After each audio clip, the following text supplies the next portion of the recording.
Good evening, ladies and gentlemen. Good evening. Today we're having all jokes aside, we're having a very serious um, podcast where I'm gonna address all this. Um, I'm gonna say it this way: perceived.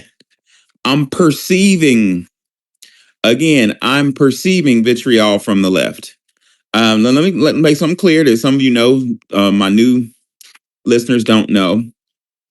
I am not a political person. I'm a scholar. Um, I don't take sides with politics. Well, I'm not going to tell you my personal opinion. That'd be unprofessional, but I don't take sides. What I am witnessing since uh, in the last couple of months or last 2 months specific is a lot of perceived vitriol from the left, from the Democratic Party, and I'm just seeking to understand it. So, what am I? I'm a historian, licensed historian, and my function in this matter is to look through the pages of history to see have the left always been anti-black? So my question is, did the left always have anti-black policies? That's primary. Secondary is, why did the OMB use the term African American? We keep telling them what we are. Do we not have a say-so in saying what the fuck we are? I mean, what the fuck? Literally. God damn it. But that's that we're gonna get to that when we get there. That's emotionally charged, and it's real talk. If I say my name is Jonathan, you can't walk up to me and say, "No, man, your name Paul." No, I'm Jonathan. No, you're Paul. That's some of that white supremacy bullshit, man. Um, when I lived in Tennessee the last 12 years of my life, there was a black lady, and y'all can look this up on Google. A black woman had her first son, and she said something told her, like the spirit told her to name him Messiah. That's what she decided to name her son. Maybe the son was the Messiah to her life. Sometimes children save people's lives, give them purpose, right?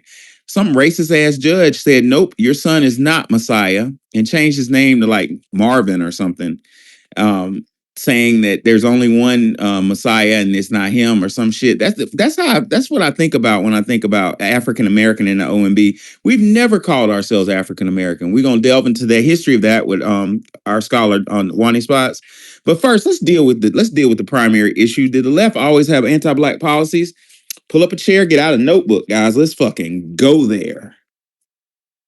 Oh, like my niece said, well, yes. Short answer, yes. So if we look back to the 1860s, um, in the American system used to be bipartisan. Can y'all imagine that? What I mean by that is the presidential elections rather used to be bipartisan. So when President Abraham Lincoln ran, he ran with a Dixiecrat. Now, the Dixiecrat Party turned into the Democratic Party. I'm gonna give y'all a visual for Dixiecrat because a lot of people don't know what we're talking about when we say Dixiecrat. Stand by 1 minute. I'm looking for a visual. So there we go. There we go. Okay, so the Democrats used to be Dixiecrats. They used to be kind of the right in a sense. It was the left, but they were anti-black. Well, President Abraham Lincoln ran with a Dixiecrat named uh, Andrew Johnson. So I don't have a good visual for Dixiecrat. It'd be confusing if I put it. I'm not gonna put it in there. But so President Abraham Lincoln, a Republican, ran with a Democrat, a Dixiecrat, Andrew Johnson from Pulaski, Tennessee. Now that's very important. Well, he wasn't from Tennessee, but he was raised in Tennessee. He may as well have been from Pulaski, Tennessee. That's going to become important in a minute. Abraham Lincoln was getting his ass whooped during that Civil War. And a gentleman named Frederick Douglass met with Abraham Lincoln. Now, Frederick Douglass did not have a degree. He wasn't a member of a Greek organization. As Dr. Yosef Ben Yakin said, "Abba dabba dabba dabba dabba dabba dabba dabba dabba." He wasn't a member of that. I thought that was funny. But anyway, Frederick Douglass had a negotiation for Lincoln. Lincoln was getting his ass whooped. Why? Because of Southern white boys had a tactical history, and they still do. I'm from Alabama, and when you take a trip through the beautiful mountains of Alabama up north, you go to Huntsville where the Rockets are. You go through those beautiful little areas. You see these plaques up in the middle of nowhere that says such and such war college, such and such college of war. Well, those white boys in the South used to have a tradition of going to school to learn how to kill people and learn how to, you know what I'm saying? That I'm not going to take that away from them. And to a certain extent, they still do. Paris Island, I did a training with the Marines. That's still in the South. Well, anyway, the South has an excellent, with respect to white men, have an excellent tradition of militarism. I'm not going to take that away from them. Well, that excellent tradition of militarism under the leadership of Robert E. Lee, who was a graduate of West Point, mind you, was beating the living shit out of Abraham Lincoln's Union Army. Well, Frederick Douglass made a deal with him. He didn't go to the school of law, but he knew negotiation. As history tells it, Frederick Douglass met with Abraham Lincoln and said, "Hey, I will give you. I got the secret to the end of the war. It's the slaves. I give you the slaves if you give us our freedom." Abraham Lincoln, being an excellent lawyer, countered with emancipation. Emancipation don't mean free. Look it up. We'll talk about that in another space. Well, anyway, so when the slaves, formerly enslaved and formerly free, some of the brothers was free. Let's be that under the 54th Regiment. Those of you need a citation, look up the 54th Regiment. There's a movie on it with Denzel Washington called Glory. That's somewhat accurate. It's got some bullshit in it, but it's mostly accurate, historically accurate. They start to beat the shit out the Confederate Army under the leadership of one Tecumseh Sherman, General Sherman, who went rogue against Lincoln's orders, just fucking abandoned his orders and burnt the South to the ground. If you drive to Mississippi tomorrow, you'll see it's nothing there. That's because General Tecumseh Sherman, William Tecumseh Sherman, burnt that shit to the ground. Some spirit, our dear brother Tariq Nasheed calls it the spirit of Majara, came over Tecumseh. And Tecumseh said, this shit is not fair. William Tecumseh Sherman's daddy was a lawyer. His mama was educated. He was not there. And I'm sure Wani could tell you more about this, but there used to be a tradition of white people who, in America, who were very had an abolitionist spirit, who really were on our side. I wonder where they went. But Sherman was part of that tradition. And Sherman granted the whole southern coastline to black people, called duly under his authority as a general in the state of law called martial law. He issued Special Field Order 15, wherein we got basically reparations, which was taken back from us. Now, I said a whole bunch to say this. A Democrat named Andrew Johnson allegedly had got the ball rolling. Fuck it, I'm gonna say he did it. Fuck allegedly. He got the ball rolling to get Abraham Lincoln fucking killed. Shit, you want a citation on that? Mr. Andrew Johnson was member of secret society. Here we go again. Yes, ma'am. Yes, sir. Look up Knights of the Golden Goddamn Circle. Knights of the Golden Circle. Wani, you remember them pointy hats back in Spain? Yeah, buddy. Knights of the Golden Circle. I'm gonna say MAY, may be a splinter cell of that group. Knights of the Golden Circle. There was a Confederate general who was also in other. We going there today, goddammit. There was a Confederate general named what's his name? Albert Pike, a very well known occultist, Luciferian theorist, was members of Knights of the Golden Circle. You see, Albert Pike was an attorney and a Confederate war general, high ranking. And when the Confederate South was getting their ass whooped up on by them brothers that wanted blood, Albert Pike went into hiding. He became a war criminal. But when General Tecumseh Sherman granted Special Field Order 15 and granted black men and women land and ability to be self-sustaining, you see, let me tell you the brilliance of William Tecumseh Sherman. What General Sherman gave us the coastline. Why did he do that? Because every group of people needs food. We didn't need any. That made us self-sufficient. We had houses on the coastline. You could fish for your food, man. You know what I'm saying? That was a big no-no to that secret society. I'm gonna write a book on it. I'm not gonna give y'all too much on that. I found some scholarship back in Memphis that I shouldn't have found. I'm writing a whole book on this shit. Just give me a minute. But anyway, long story short, I know I've been talking for a minute, but this shit's deep. A Dixiecrat or Democrat named Andrew Johnson reached out to his old fraternity brother named Albert Pike in Knights of the Golden Circle and gave him an olive branch. Told him that Lincoln is helping the blacks rise again, which is a big no-no. Wani, I want you to hear me closely.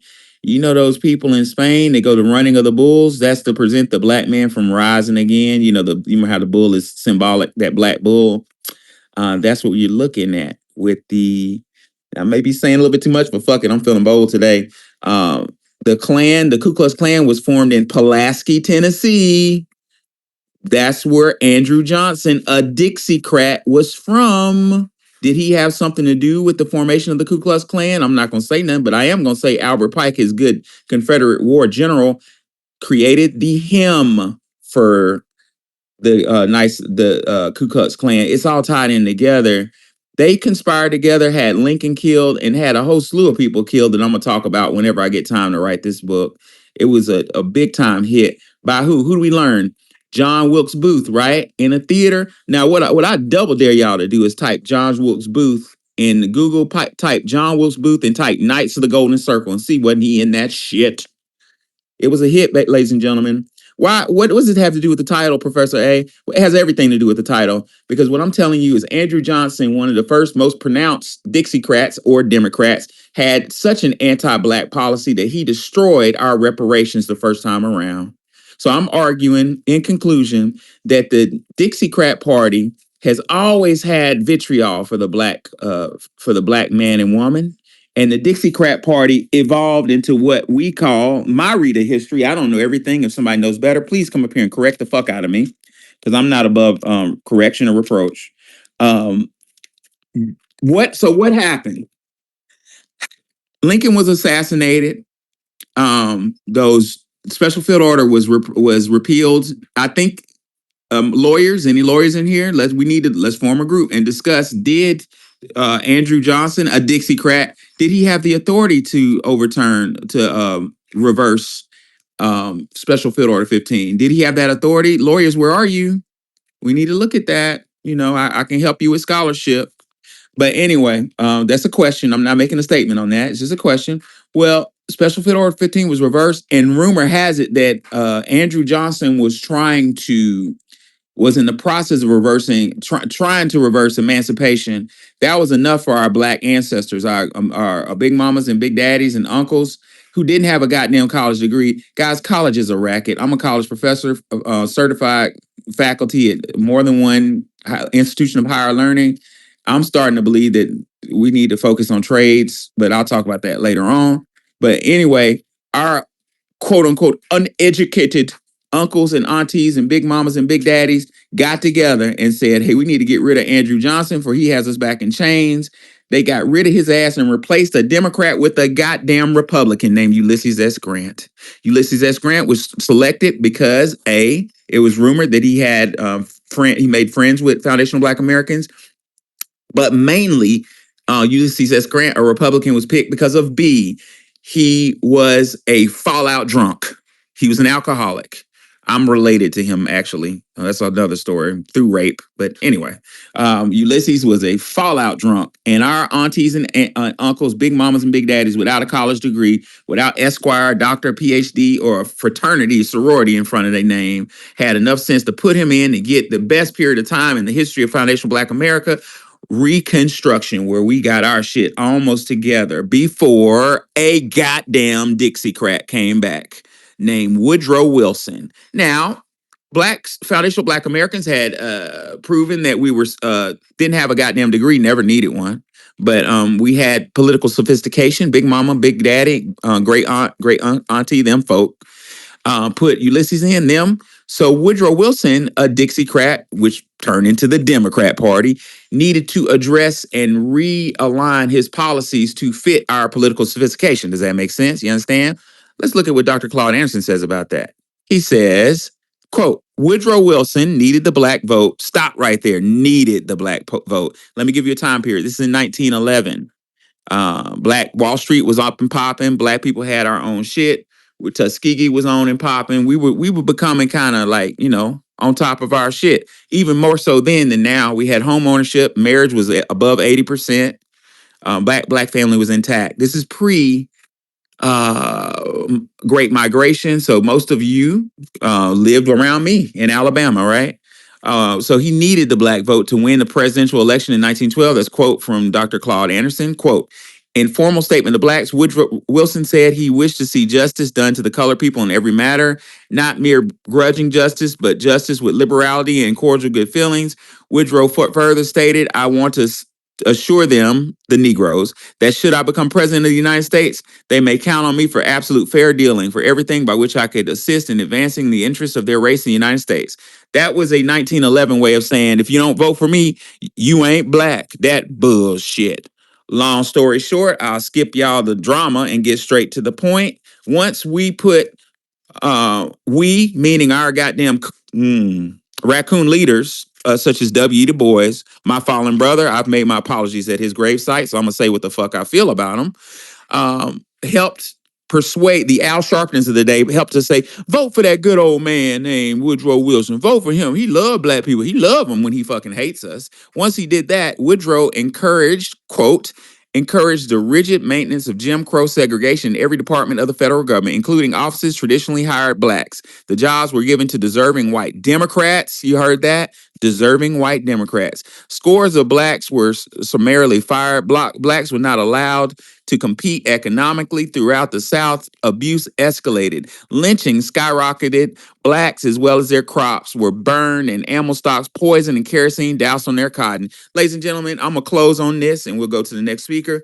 What the Democratic Party under the leadership of Woodrow Wilson did once our big mama, big daddy, great uncle, great auntie put Woodrow Wilson's fucking racist ass in office, Woodrow Wilson reached back to the immigrants, the Irish, the Italians, and gave them free reign to unleash goddamn terror on Alabama, the uppity blacks of Alabama, Mississippi, Tennessee, and ran us up out of there to Detroit, to Motown, to Chicago, to New York. The migration pattern was like birds, ladies and gentlemen. Black people in South and North Carolina went to New York.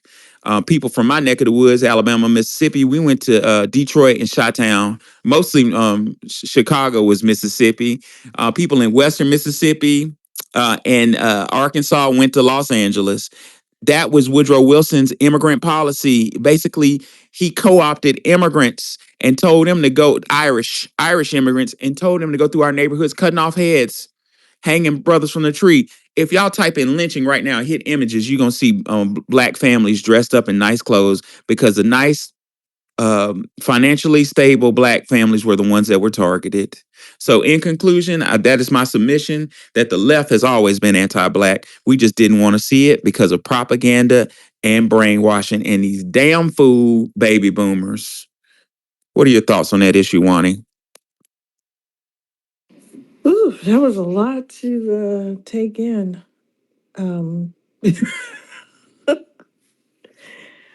what I do know now is that whatever honeymoon period we had with the Democrats, we're not having it anymore. It's been a lot of decades since those initial wins.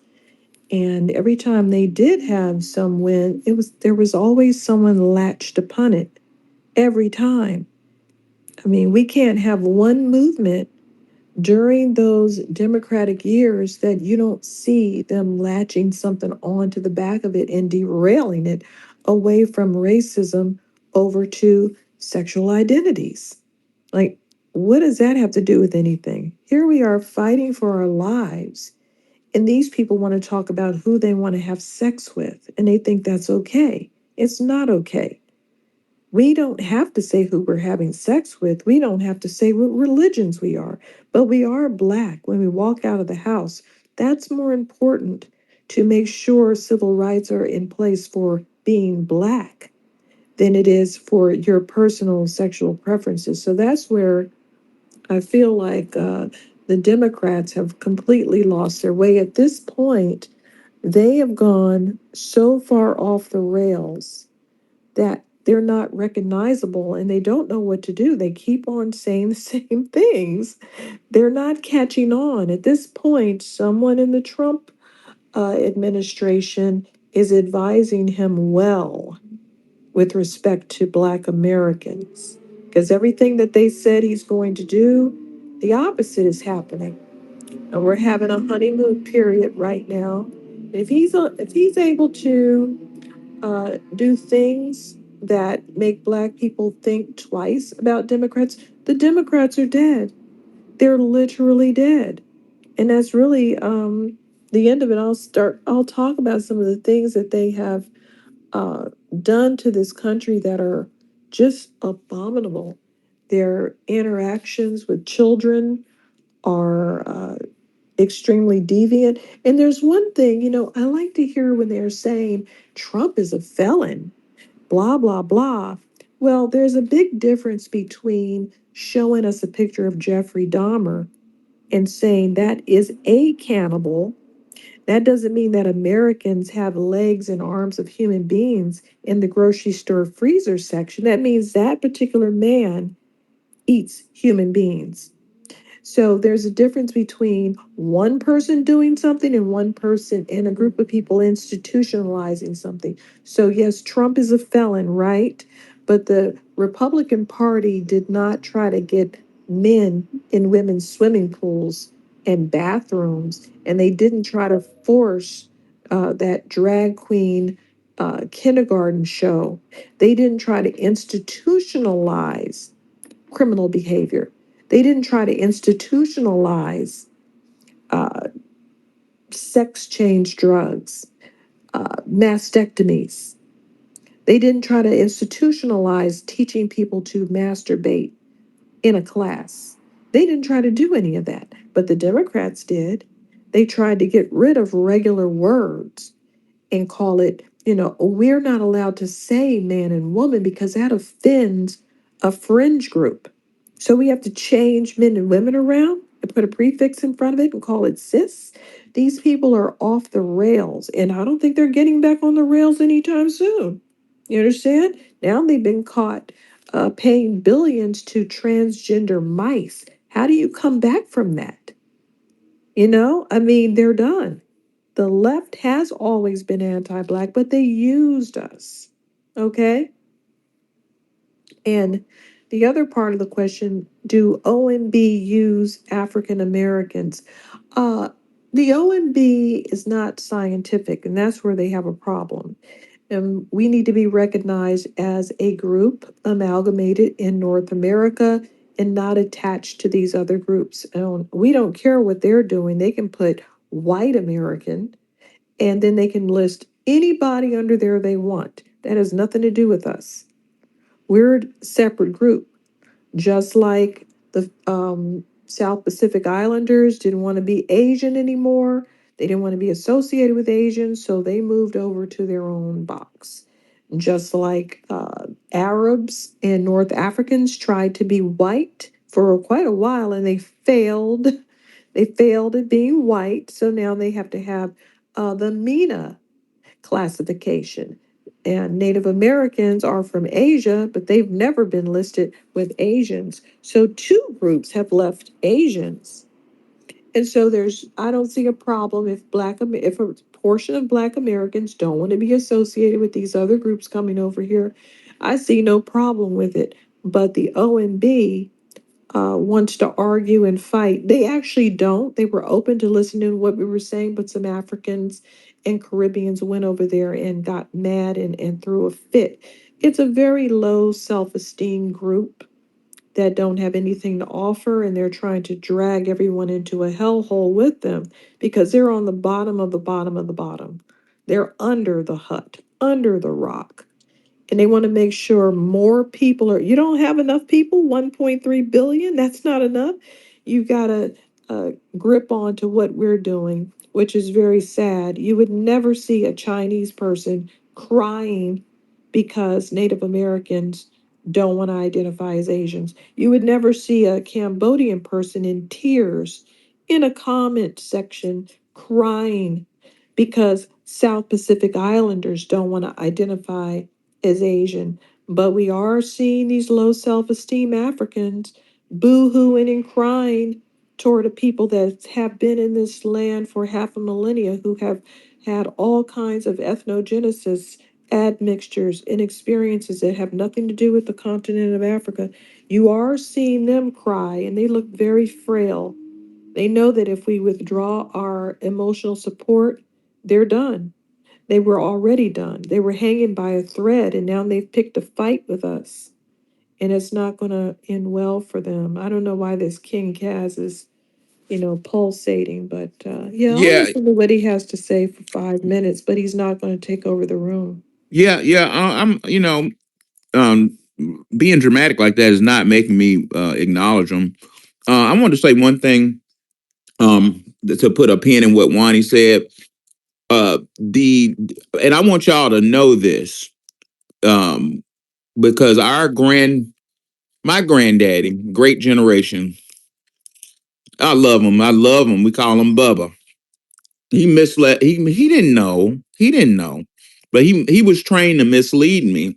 He taught me that the Democratic Party is a black man's party. What I want to tell you, ladies and gentlemen, as a licensed historian, is from my view, the Dixiecrat, which turned into Democratic Party, focused on psychology, ladies and gentlemen. A lot of us don't know psychology. And I know this is true because I'm not the most educated person, but I'm pretty educated, and whatever that means. And when I finished undergrad, I never took a psychology course, never did. Uh, Went through law school, never took a psychology course, right? Went back to graduate school because I couldn't find a job at a firm when I moved to Memphis. There was some racism involved with it. And stumbled into educational psychology. I didn't even know what that was. But when I studied psychology, by the time I was done with my master's degree, I was like, oh shit, I saw the game. So basically, what I'm trying to say is just like Claude Anderson just told you in Dirty Little Secrets about Woodrow Wilson, the Democratic Party, if you think about it, the academia tends to be left leaning. Even in my current PWI, they all like Democrats and stuff. Um, Professors, teachers, and attorneys, and maybe not so much attorneys, but like physicians, they tend to be Democratic. That's just like the trend. It's cool to be the Ivy League. Those the Democratic most part. Dartmouth is conservative, but Harvard tends to be Democratic, and Princeton, etc. Well, what I just read to y'all was in Dirty Little Secrets by Dr. Claude Anderson. He said Woodrow Wilson needed the black vote, blah, blah, blah. He said, listen what Woodrow Wilson said. I wish to see justice done to the colored people in every manner, and not just mere grudging justice, but justice with liberality and cordial good feelings. Black man, black woman, there it is. The Democratic Party has done their homework on our psychology and knew that slave trade damaged our psychology. So they've been appealing to that little missing, that deep wellspring of what Maslow's hierarchy of needs, of just being accepted. Black man and woman, I love you. I accept you. But what I'm telling you is it's just fucking game to get your foot in the door. Then what Wani was saying, the vicious attack is conflation. So they conflate civil rights with sexual issues. I have nothing against anybody. I love everybody. I'm not a bigot, but I'm just here to tell the truth. My struggle with the system as a black man is just not the same thing. It's not equatable to a sexual liberation struggle. Would you agree with that, Wani? Am I out of line by saying that? No, not at all. They're two fucking different things. Me being a But black guess man this, who's what? you can not tell people your sexuality. You can walk down the street and nobody has to know. Nobody has to know that you are a particular religion. But if you're advertising it and then complaining about the backlash from advertising it, that's different than someone that's born a certain ethnicity. I can't just say, oh, I don't feel like being black today. I'm going to walk down the street and not have any problems or not be second guessed at the bank or the grocery store if I'm buying something.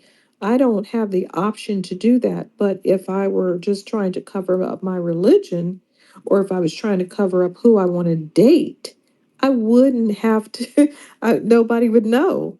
There, These people are choosing to advertise these things all over the place. they, and I'm trying to say something very deep and profound. If I'm failing, forgive me, audience. But what I'm trying to say is what Wani just said: the conflation, the equation of my struggle as a black man to a sexual liberation issue is apples and oranges. It has nothing to do. How does that fit into the left? Well, the left uh carefully got blacks in, like under Woodrow Wilson, got them in the door.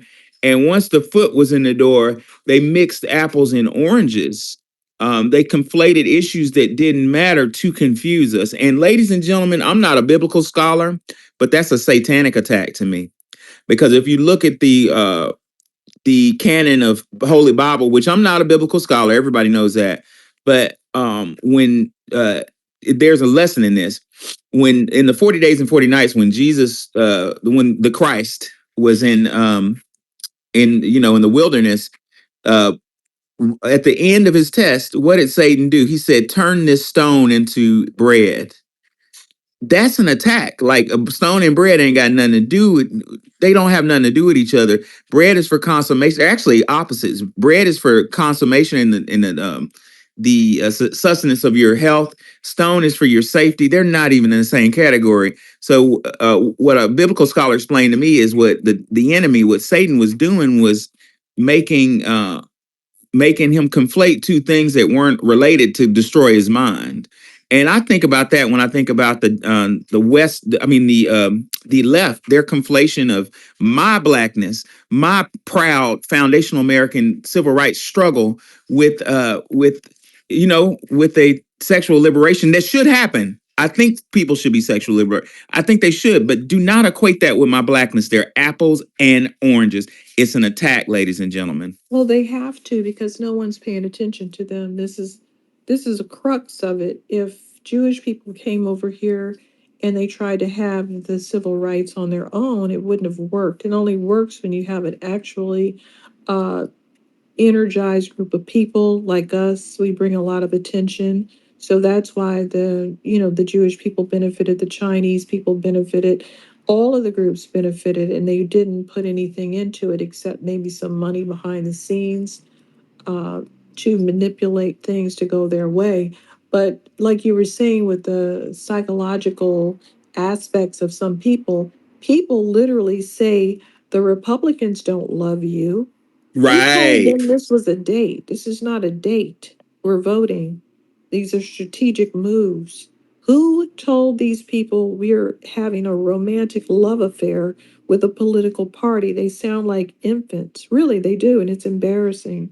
And I'm glad a lot of the men are leading the way to get away from them and start to think strategically. Men are strategic, and Right. women need to stop doing what they're doing. 90%? Really?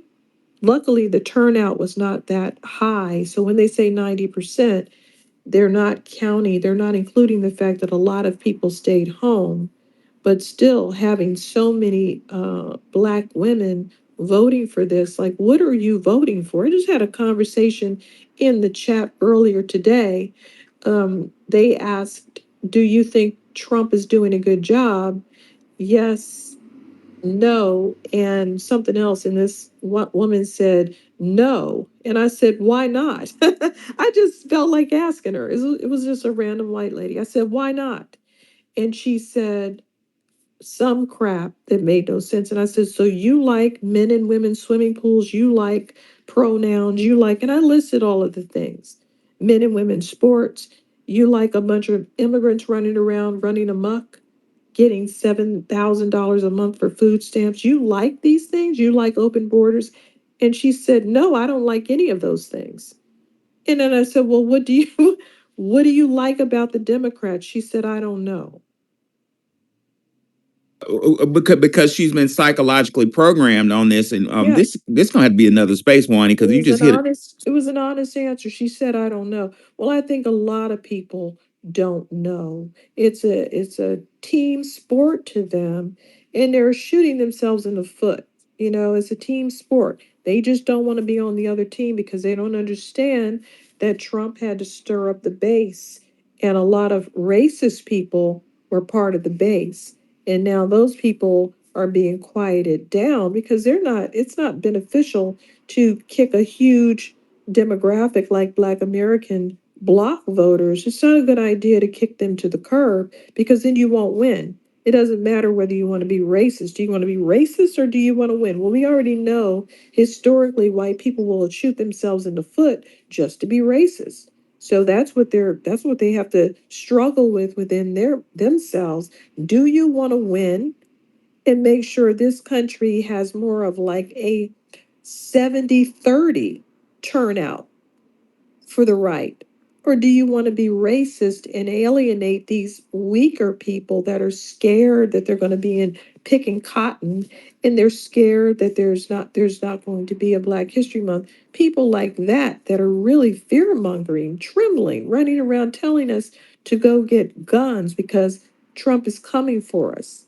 I mean, this is what we're dealing with. Well, And yeah, you got Roland Martin. I got a bone to pick with his ass. But you got Roland Martin as a disinformation agent, an alleged disinformation agent. According to Professor Grip, he says a disinformation agent is a highly placed agent who passes different disinformation to other governments.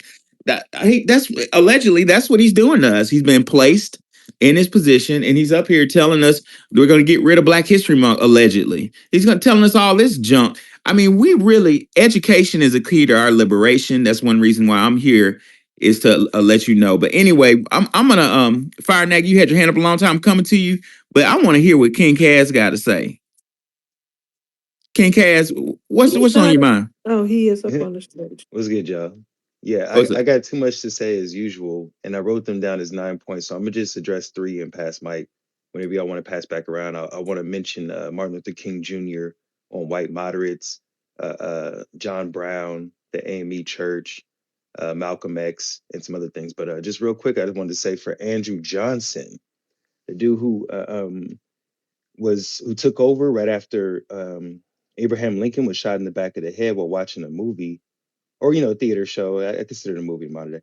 But yeah, so he was a Democrat, right? Let's start with that first and foremost. If y'all take a look at his Wikipedia page, you'll see that he was one of the people at the forefront of passing the Homestead Act. Bam. Mm. So he was trying to give 160 acres to 500 acres to white peasants who had just arrived in America for free. And this is as the Civil War is starting to ratchet up. Now, if you look at his background, as Professor said, he's actually from Tennessee. And at one point, Tennessee had seceded from the Union. And then in 1864, he becomes the leader of the military over Tennessee when it gets retaken. I will mention that the Homestead Act also does have a provision saying if you ever picked up arms against the United States, you can't be eligible for it. But I like to criticize that there's the presidential pardon because Andrew Johnson weaponized the presidential pardon to give any white Southerner who personally apologized for seceding their land back, which was a main reason that we didn't receive our 40 acres claim back in that time. So I'm glad that he's up on the chopping block right now. Uh, um, Andrew Johnson, radical Republicans, I was going to mention them because a lot of people haven't really looked at the Wikipedia page on how many people were quote unquote radical Republicans, which means that they were opposed to slavery, for freedmen rights. Take a look at the Wikipedia. And a lot of, I think over 100 Black politicians when slavery finished were Republicans as well. Uh, um, and then lastly, just as my last point for now, there was actually moderate Republicans and the Democratic Party that was against the radical Republicans and against freedmen receiving economic redress and Reconstruction. So we were fighting Andrew Johnson at the presidential level, as well as other Republicans and the Democratic Party, even back in that day's time. And they mentioned in the Radical Republicans Wikipedia and also the Negro Republican Party Wikipedia, which I put in the chat, that there was a black/tan movement. And the direct opposition to that by the Republicans at the time and even Democrats was the Lily White movement. So I just wanted to drop those into the conversation. I got some other notes on the left or the white moderate being anti-black when it comes back to me. Thank you. Yeah, I appreciate you, Cash Gaines. I always appreciate your scholarship. We're gonna go to Fire Nagy and then King Cass. Go Fire Nagy. Okay, can you hear me? Yes, sir. Okay. I want to start with, Wani. I mean, I loved your summation. I've had those conversations as well with people. And yeah, it's this whole racism, and that is something that we cannot continue to dig our heels into when we're seeking transformative policies in our community. I want to start with there's an old axiom in political science, and it goes like this: Republicans fear their voters, Democrats hate their voters. That axiom comes from the notion that, look, essentially Republicans do what their voters want, but Democrats are kind of like the bourgeoisie, the boule.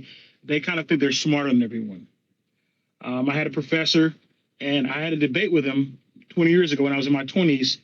He thought that the Latino group would be this emergent demographic, and I told him, I said, it took us centuries to become where we're at. And I thought he was incorrect in saying that because I said Latinos are so different. They're transnational, they're hierarchical, they have way more differences than the Black American community. And I think that thought process was prevalent in academia then it is now. They believe they can kind of herd the Latinos into a major voting bloc, but I believe it's more like herding cats. You're trying to get Cubans and Venezuelans, and I just don't think it's viable. I want to say this, Professor. You forgot the betrayal of 1877 by Rutherford B. Hayes. And I bring that up because I think that it's kind of on both sides. Don't mean to be the antagonist, but I think that Black Americans can have too much loyalty at times, and we can not be as transactional as we need to be. I love to study military history, and a couple of things I noticed in military history was that um, Teddy Roosevelt, Battle of San Juan. The guy wrote a book called The Roughest Riders. He did not take that hill. The Buffalo Soldiers did, but he took credit for it because the white media eviscerated him for giving compliments to black people. General Blackjack Pershing would always, to the white media, talk about how he didn't like black soldiers, but he took those black soldiers to beat Geronimo and Vittorio, the Apache leaders and warlords. The same with General Patton in the Battle of the Bulge. He would always say the black soldiers aren't this, the black soldiers aren't that. But he relied heavily on the black soldiers during the Battle of the Bulge. Why am I saying that? It's because we become tools very often in our society because we're not transactional, because we do not create a narrative. The narrative that we see with the Hispanic community is if you send your child thousands of miles away to the US border, you're caring. But if a black woman does that, she's negligent, right? They have millions of criminals crossing our border, and they say, well, no, they're not. They only want to work. They call these people who are illegal aliens undocumented. So there's a lot of narrative building there as well. I submit that we need to become transactional. Like Wani stated, the lady doesn't know why she does. She hates Trump. She doesn't. She just does because she was conditioned to. Why do we dig our heels in so much over one issue such as racism? It's a big issue. It means a lot to us historically, but it's not the only issue for us. And we dig our heels in and we're recalcitrant. And that makes us more vulnerable and more susceptible to being used and exploited as a voting bloc. If we would say, okay, migration is a problem, and then move to the group that will solve that, and then move to the group that will solve the wealth disparity. When we have to, we'll be a better voting bloc. We'll be more viable. It isn't just the white liberal; it's the conservative too. If we become too entrenched in the conservative political movement, they'll use us, all the same, just as the Republicans did, and they betrayed us in 1877. They used us. We won the Civil War. We rebuilt the South, and they said, "Off with them, off they can go." And those conservative generals in every campaign to make American empire great. We as a community have to be transactional. Okay, everyone else is. I can't tell you how many people are, you know, Right. yeah, I can't tell how many people just scream when we see Hispanics being deported, like, well, they shouldn't do that. We shouldn't care. I yield the floor. Fire Nagy really kind of summarized what I was saying earlier. Is our psychology? These people have studied us. They've sat down and studied us from an ancient level. Sigmund Freud, and Carl Gustav Jung studied the Egyptian history, and they studied the Vedas, the Indian Vedas. Like they know, they really uh, figured out how we think and how we're emotional, and they have tailored everything to emotionalism. Back when my granddaddy was a little boy in the 20s or 30s, they used to read books. You know what I'm saying? They would be doing what we're doing on this page right now.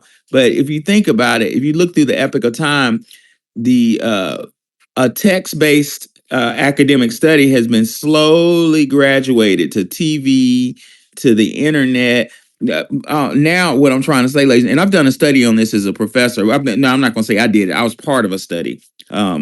What's now going on is they got us in an emotional state. And that's not just Black Americans, although Black Americans were the guinea pigs, just like everything else.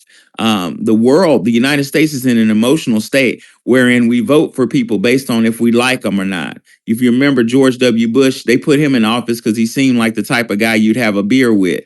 Who gives a fuck about that? What type of policies is he going to pass? But I digress. King Kaz, you had your hand up a bunch. What you got to say? Yeah. Yeah. I Thank want you, to Chief ask Respect. if can you hear me? Yeah, I hear you, bro. I want to ask do the FBA, do you guys consider yourself a xenophobic group? Why don't No, you go to no, hell? Could you no. go to hell, please? I'm xenophobic. I don't like you. Now what? Well, Ho. So she I'm speaking so for let me myself. yeah, because well, you think you're Indian. You don't think you come No, from I African don't. When did I slaves. say well, that? well, When did I well. say I was in? Can you post where I said I was an Indian? Dumbass. Hold on, guys. Let me. I love King So you Cass. see why I end up cursing? You see this? You I see? love that King Cass is here, Wani, because what King Cass is here. When we look at COINTELPRO, that was a project allegedly that closed. I don't think it did, but it was sent to destroy our political unity. Dr. Professor Griff says COINTELPRO is an acronym for a series of counterintelligence programs designed to neutralize political dissent. So it's designed to neutralize what we're doing. Let me tell you what he is. This dude is allegedly a confusion agent. So he sat up here waiting carefully like a damn preschooler around grown men. Ooh, can I talk? Ooh, can I talk? Ooh, can I talk? And when he got his chance to talk, he started confusion. Look at this. According to Professor Griff, a confusion agent is an agent whose job is to produce confusion by disseminating confounding information. Now, number one, FBA is a lineage. It's not an organization, sir. So I don't know what you're talking about. We're just a lineage of people. Like, there's no leader of the Puerto Ricans. There's no leader of the Italians. Just like they're Italian, we're FBA. So it's a whole bunch of us. Um, Go ahead, one. Okay, so you heard a cute little word that's used to handcuff people so that when people invade their countries, they don't get to say, get the hell out. That's what the word xenophobia is. It's a little word to handcuff you. So when people do bad acts, you can just throw that word off. If you don't want to date a man in a dress, you're transphobic. If you don't want a herd of sweaty immigrants running across the border, you're xenophobic. So whatever. Your word doesn't matter to me. I have never claimed to be Indian, so you're a lying bitch.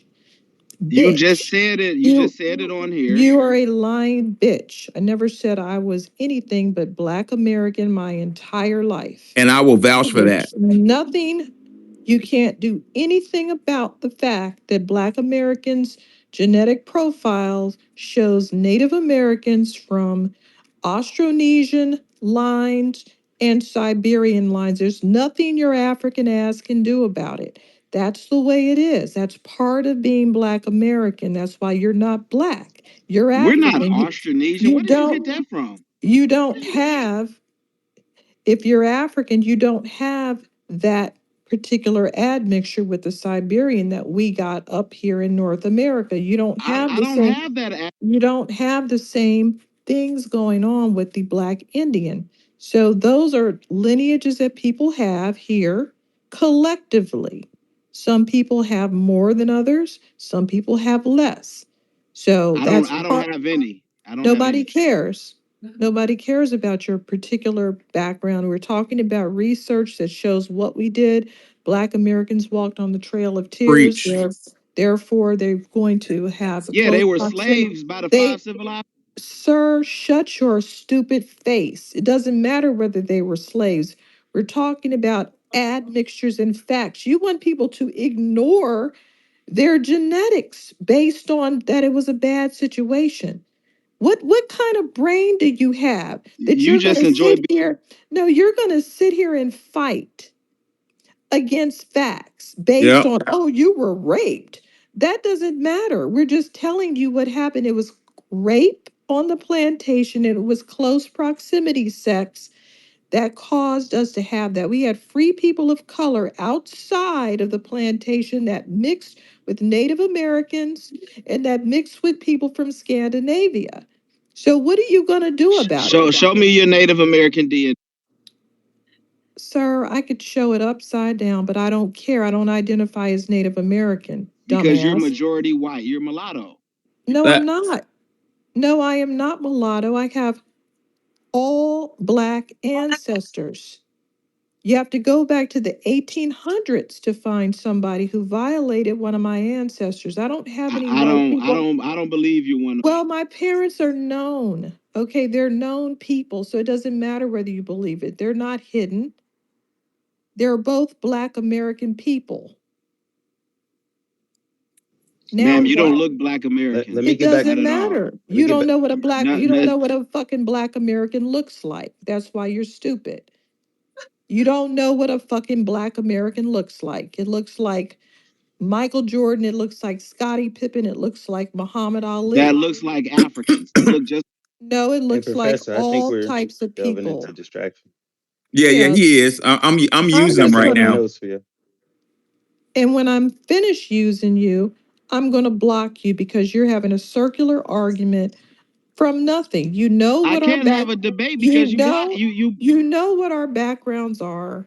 You know that we have these Ma'am, you're not indigenous one of us. lines. I'm African.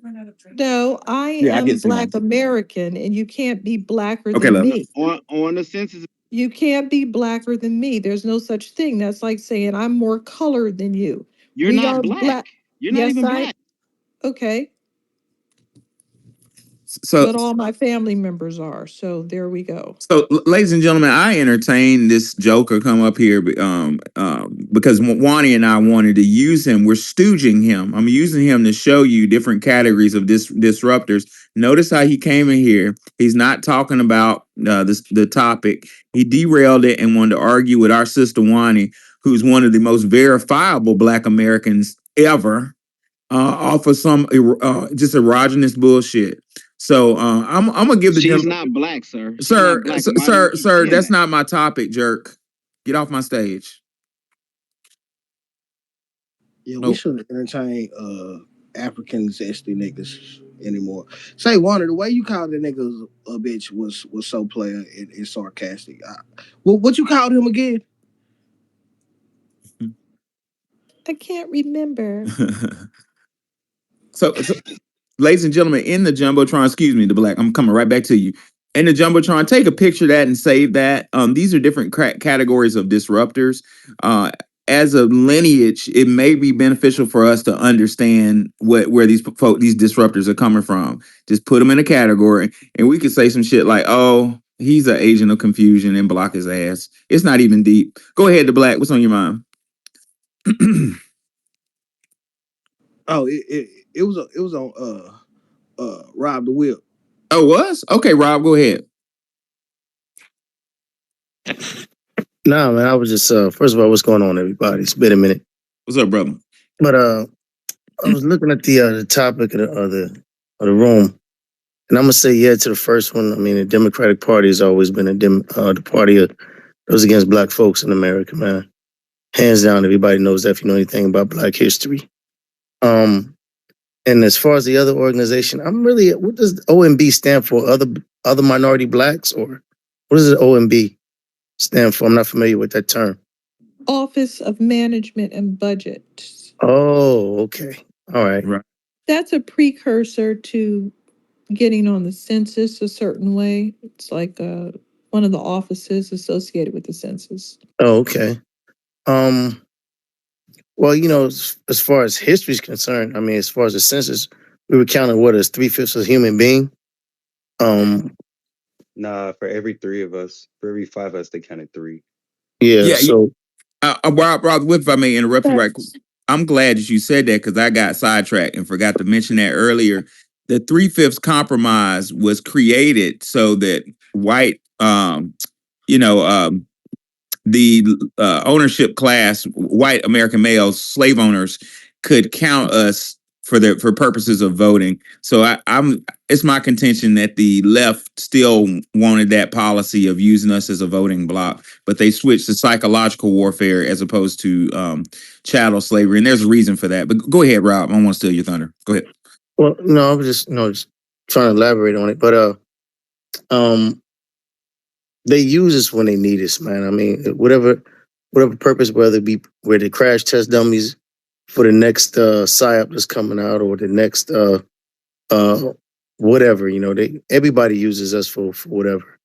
And I just want to say, as far as kind of ad lib on that, I noticed today, Trump did what he did with the black statues and stuff, and he brought Kodak Black and Little Boosie in on that one. I don't understand that, but I want to close with this. Every time uh, you see something in the news media about something that the Republicans are doing or Trump did, and I'm not a Republican or a Democrat. I always roll with who's got our best interests at heart. But as far as this round, I voted for Trump. I wanted him in there. I did because I didn't like a lot of the stuff that was going on with the homosexuals and messing with kids and stuff like that. So yes, I voted for him. But I'm a land with this. There's always some angry black independent woman. I don't know if they're tethers or whatever. Always got something negative to say, man. Whether it be about the immigration, whether it be about the homosexuals, the alphabet community, they're always riding with them. I'm like, where's the unity at? We need to get on the same page, man, as a people. I don't know how we can do that, but it's too much division right now, and it's because of these political parties. I don't think we need to see past that. You can vote for somebody and not be a diehard Democrat or Republican. I mean, and I'm gonna land with that.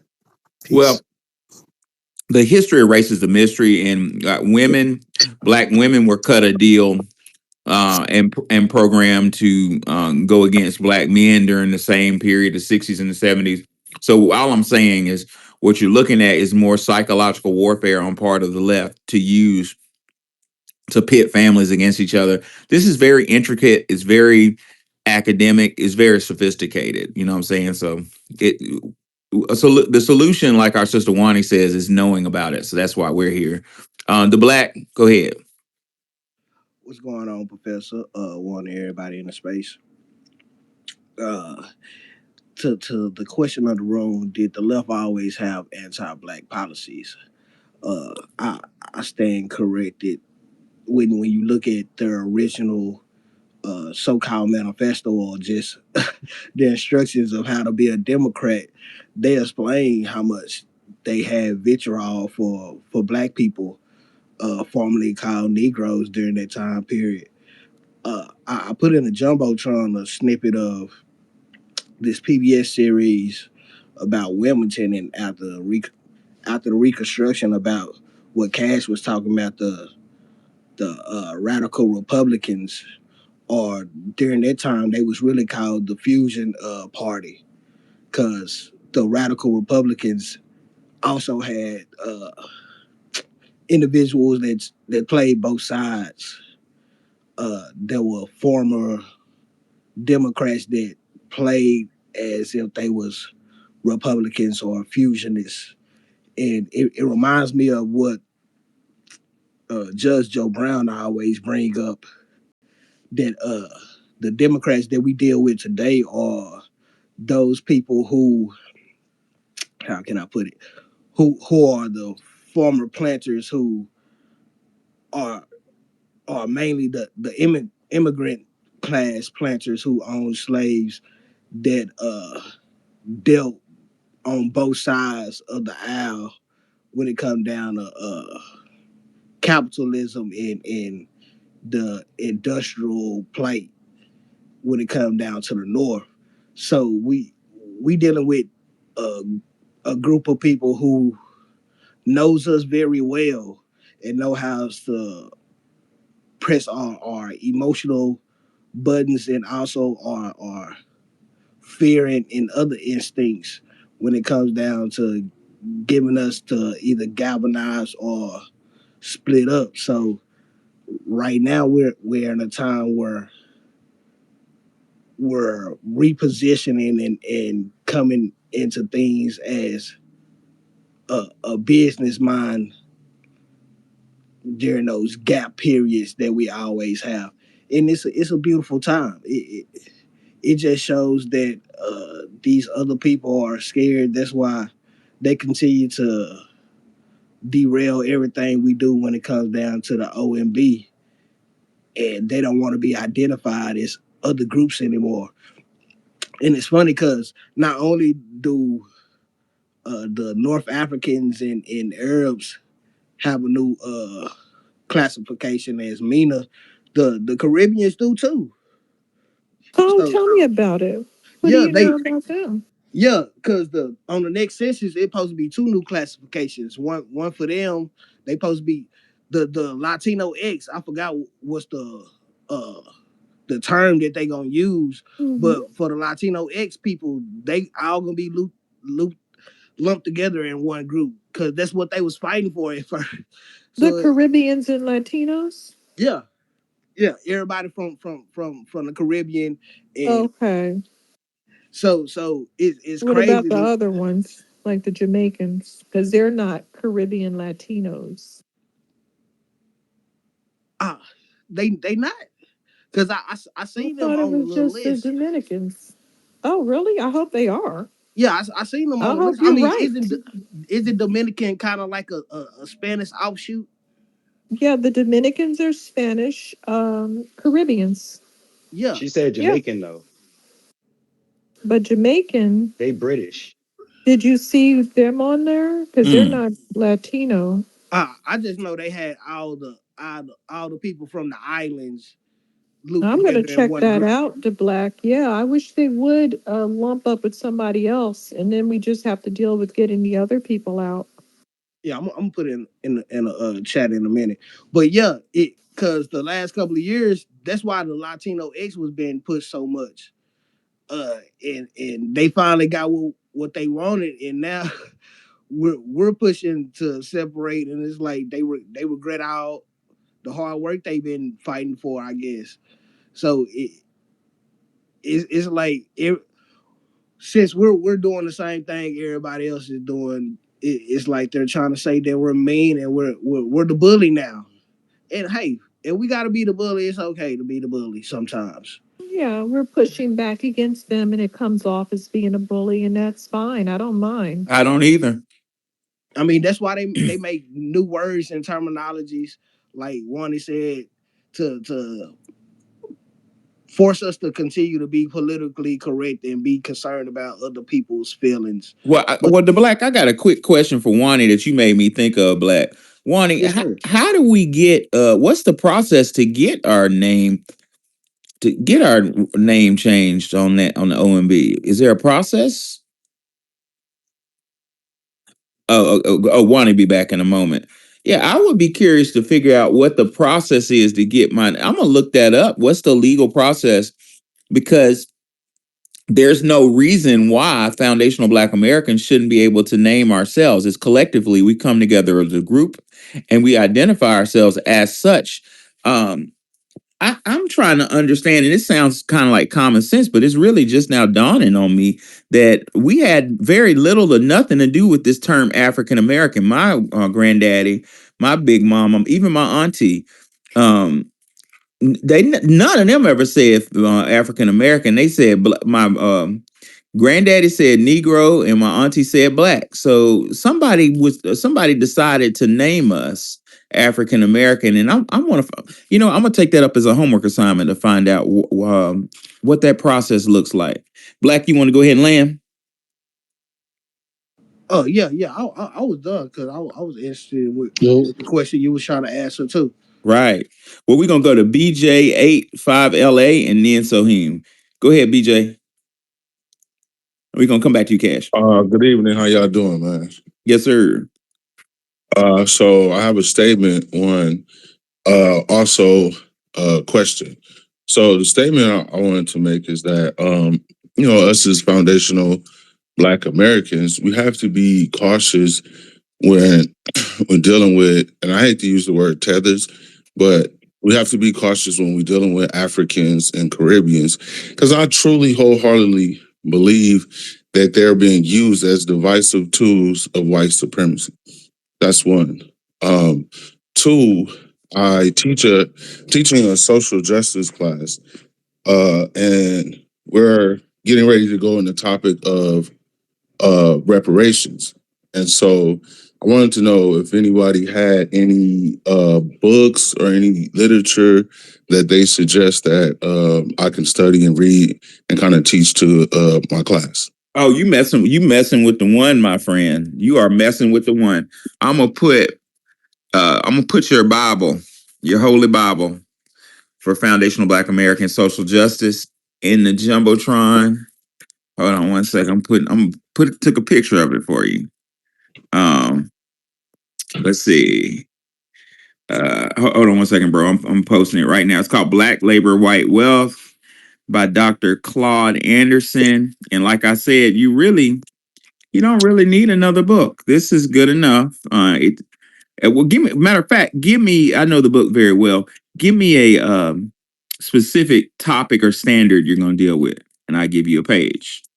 So we're kind of like going through, like, I'm creating a curriculum, and so we're gonna go through like from top to bottom. So I was just figuring, like, I have some of the information that I want to teach about reparations, in particular, how much wealth was accumulated during slavery, trying to get to figure that out, but then also how much wealth was robbed from us during the Jim Crow era, right? And Wow. Also how much wealth is owed to us. Wow. Yeah. Yes. Start Black Labor, White Wealth, man. I don't even know if I can put a number on it because Dr. Claude Anderson talks about how the railroad, imagine how much money goes up and down the railroads every day. We built it. Like we put it together. And not only did we build the railroads, when you look at Elijah McCoy, our ideas are what created the train system, like the mechanics of it. So I mean, we're in the trillions, in the multi-trillions of dollars, but that may be too small an amount. Yeah, but start at Black Labor, White Wealth. If you can give me a real specific topic, that's kind of broad, the money thing. If you give me a topic, I could give you maybe a little bit to get you through next week, give you a paragraph or something. If you want to be real specific on what you're trying to teach. So I guess that is like the main piece of it. So like we're connected with other organizations over here in California, and so I don't know if y'all know or are too familiar with it's another organization called the California Black Power Network, and so like we built this coalition of community activists, lawyers, and we've been trying hard fighting for reparations. The last time it was supposed to get voted in, it kind of got pushed back and vetoed. So we went back to the drawing board. And so when I'm talking about folks these are like new folks that are just like coming in off the streets. And so I don't want to go into topics and subjects like over their head. And so, I Well, want to kind of create that. I saw our brother Cash Gaines raise his hand. He's a scholar and he has good information. So, Cash, you got something for the brother? Hell yeah. Hey, so Listen first up. of all, From Here to Equality, The Roadmap for Reparations in the 21st Century by Dr. Darity and his wife, Kirsten Mullen. Because the chapter 13 speaks about how to create reparations plans in modern day. Chapter 12 is um, all the arguments that people normally have against reparations. They address all those. I also have their update to that book in my hand right now, The Black Reparations Project, a handbook for racial justice, specifically chapter 2, which is my favorite chapter, where they speak about, and it's titled Wealth Implications of Slavery and Racial Discrimination for African Mhm. American Descendants of the Enslaved.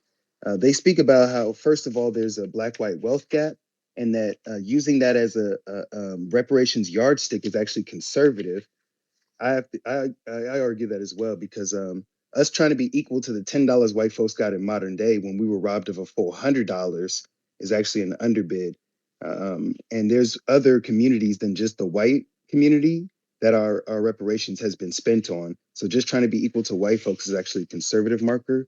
It only goes from 1776 to 1865 with their calculation, to be clear, because from the years 1619 to 1776, and really 1790, America can't be held accountable for slavery because we were a British colony, sending 20% of all of our profits back to the royal crown. So the queen owes me money, which is a hashtag I started. That was 157 That's a years ago. great point, Cash. What a And wonderful point. Professor, they signed the Funding Act of 1790, which began the ledger for America and ended all the debts that Britain had, and said that from now on we'll have debts as America. And so there's 81 years that we were enslaved under the American crown or the American federal system that we can hold them accountable for. But yeah, hashtag the Queen owes me money.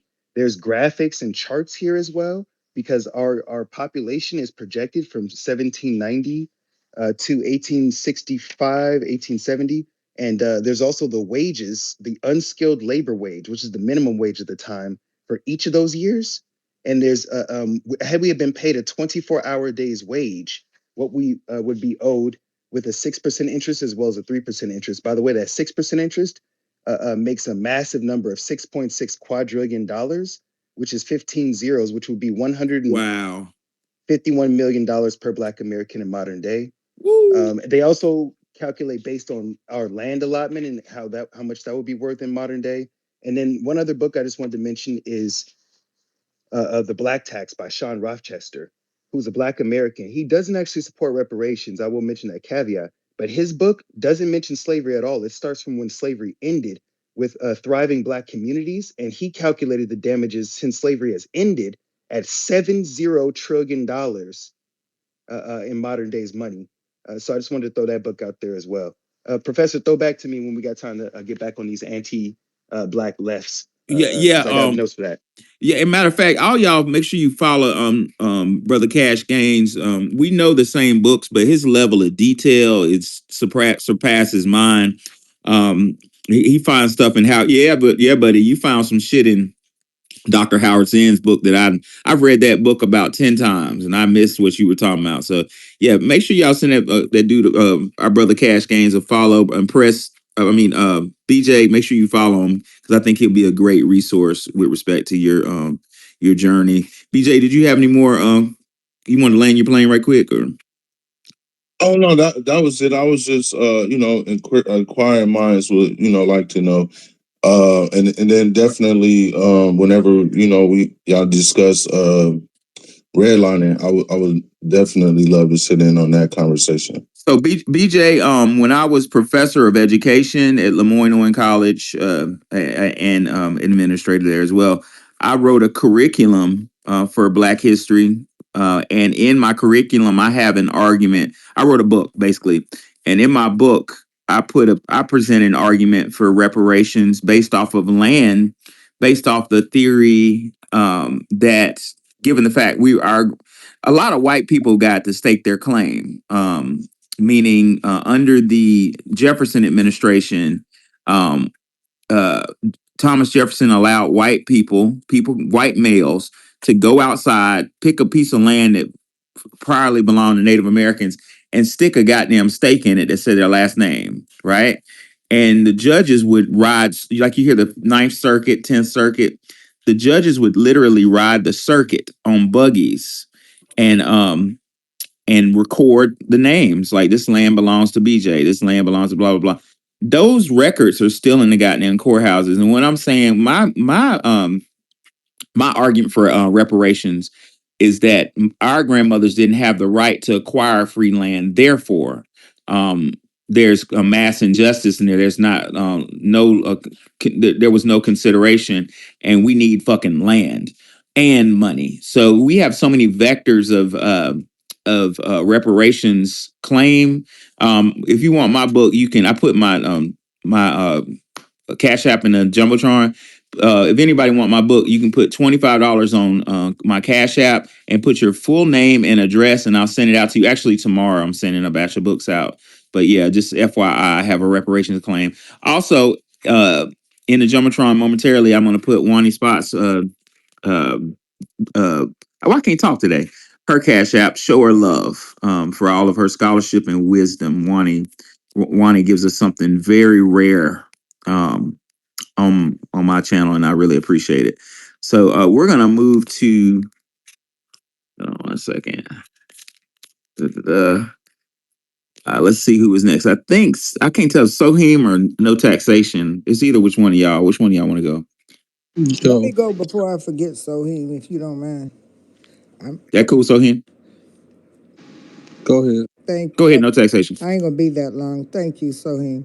Hey, Professor. Hey, Wandy. Hey. Hey, the Black Cash, Rob, SO, everybody in the room. Trust y'all are well. It's Friday, Yeah. and so this is what we doing. I'm gonna say a couple of things, and then I'm gonna speak directly to the title. OMB, Professor Dr. Lisa Brown, she wrote them. I think it's closed, or maybe it's closed on the 28th of this month. I'm not really sure, for people to write in and say things. And do you know Talent? Talent. Yeah, he comes in the room sometimes. Sounds familiar. He wrote in there, and his stuff is actually in the National Archives. Very well Wow. written. Yeah, very well written. You should read it. Very well written. Here's the reason why. What had happened was Grace Ming, Asian lady up there on the hill, didn't want Oriental on that forum anymore, the government forums, OMB forums, census and stuff. And that's when you can change it, is during the census. Every 10 years, that's when you can change it, right? And so she didn't want Oriental on there. They went. Quick question, No Taxation. When is the next 10-year period? Because I write Foundation of Black America my damn self. Well, I think we had a census, last year or the year before? Oh, Every man. 10 years on the year, Professor. So The 2020 next and one, 2030. 2030. 2030. Yeah. Okay. Okay. And so Obama and her went behind closed doors. This was during the Obama administration. He decided to throw Negro in. Well, lo and behold, we didn't even know about it, did we? And when he threw Negro, Nope. when he threw Negro out with the Oriental, he threw out $600 billion just under the word Negro. Wow. Yeah. And I always said he's the nail, he was the nail in our coffin.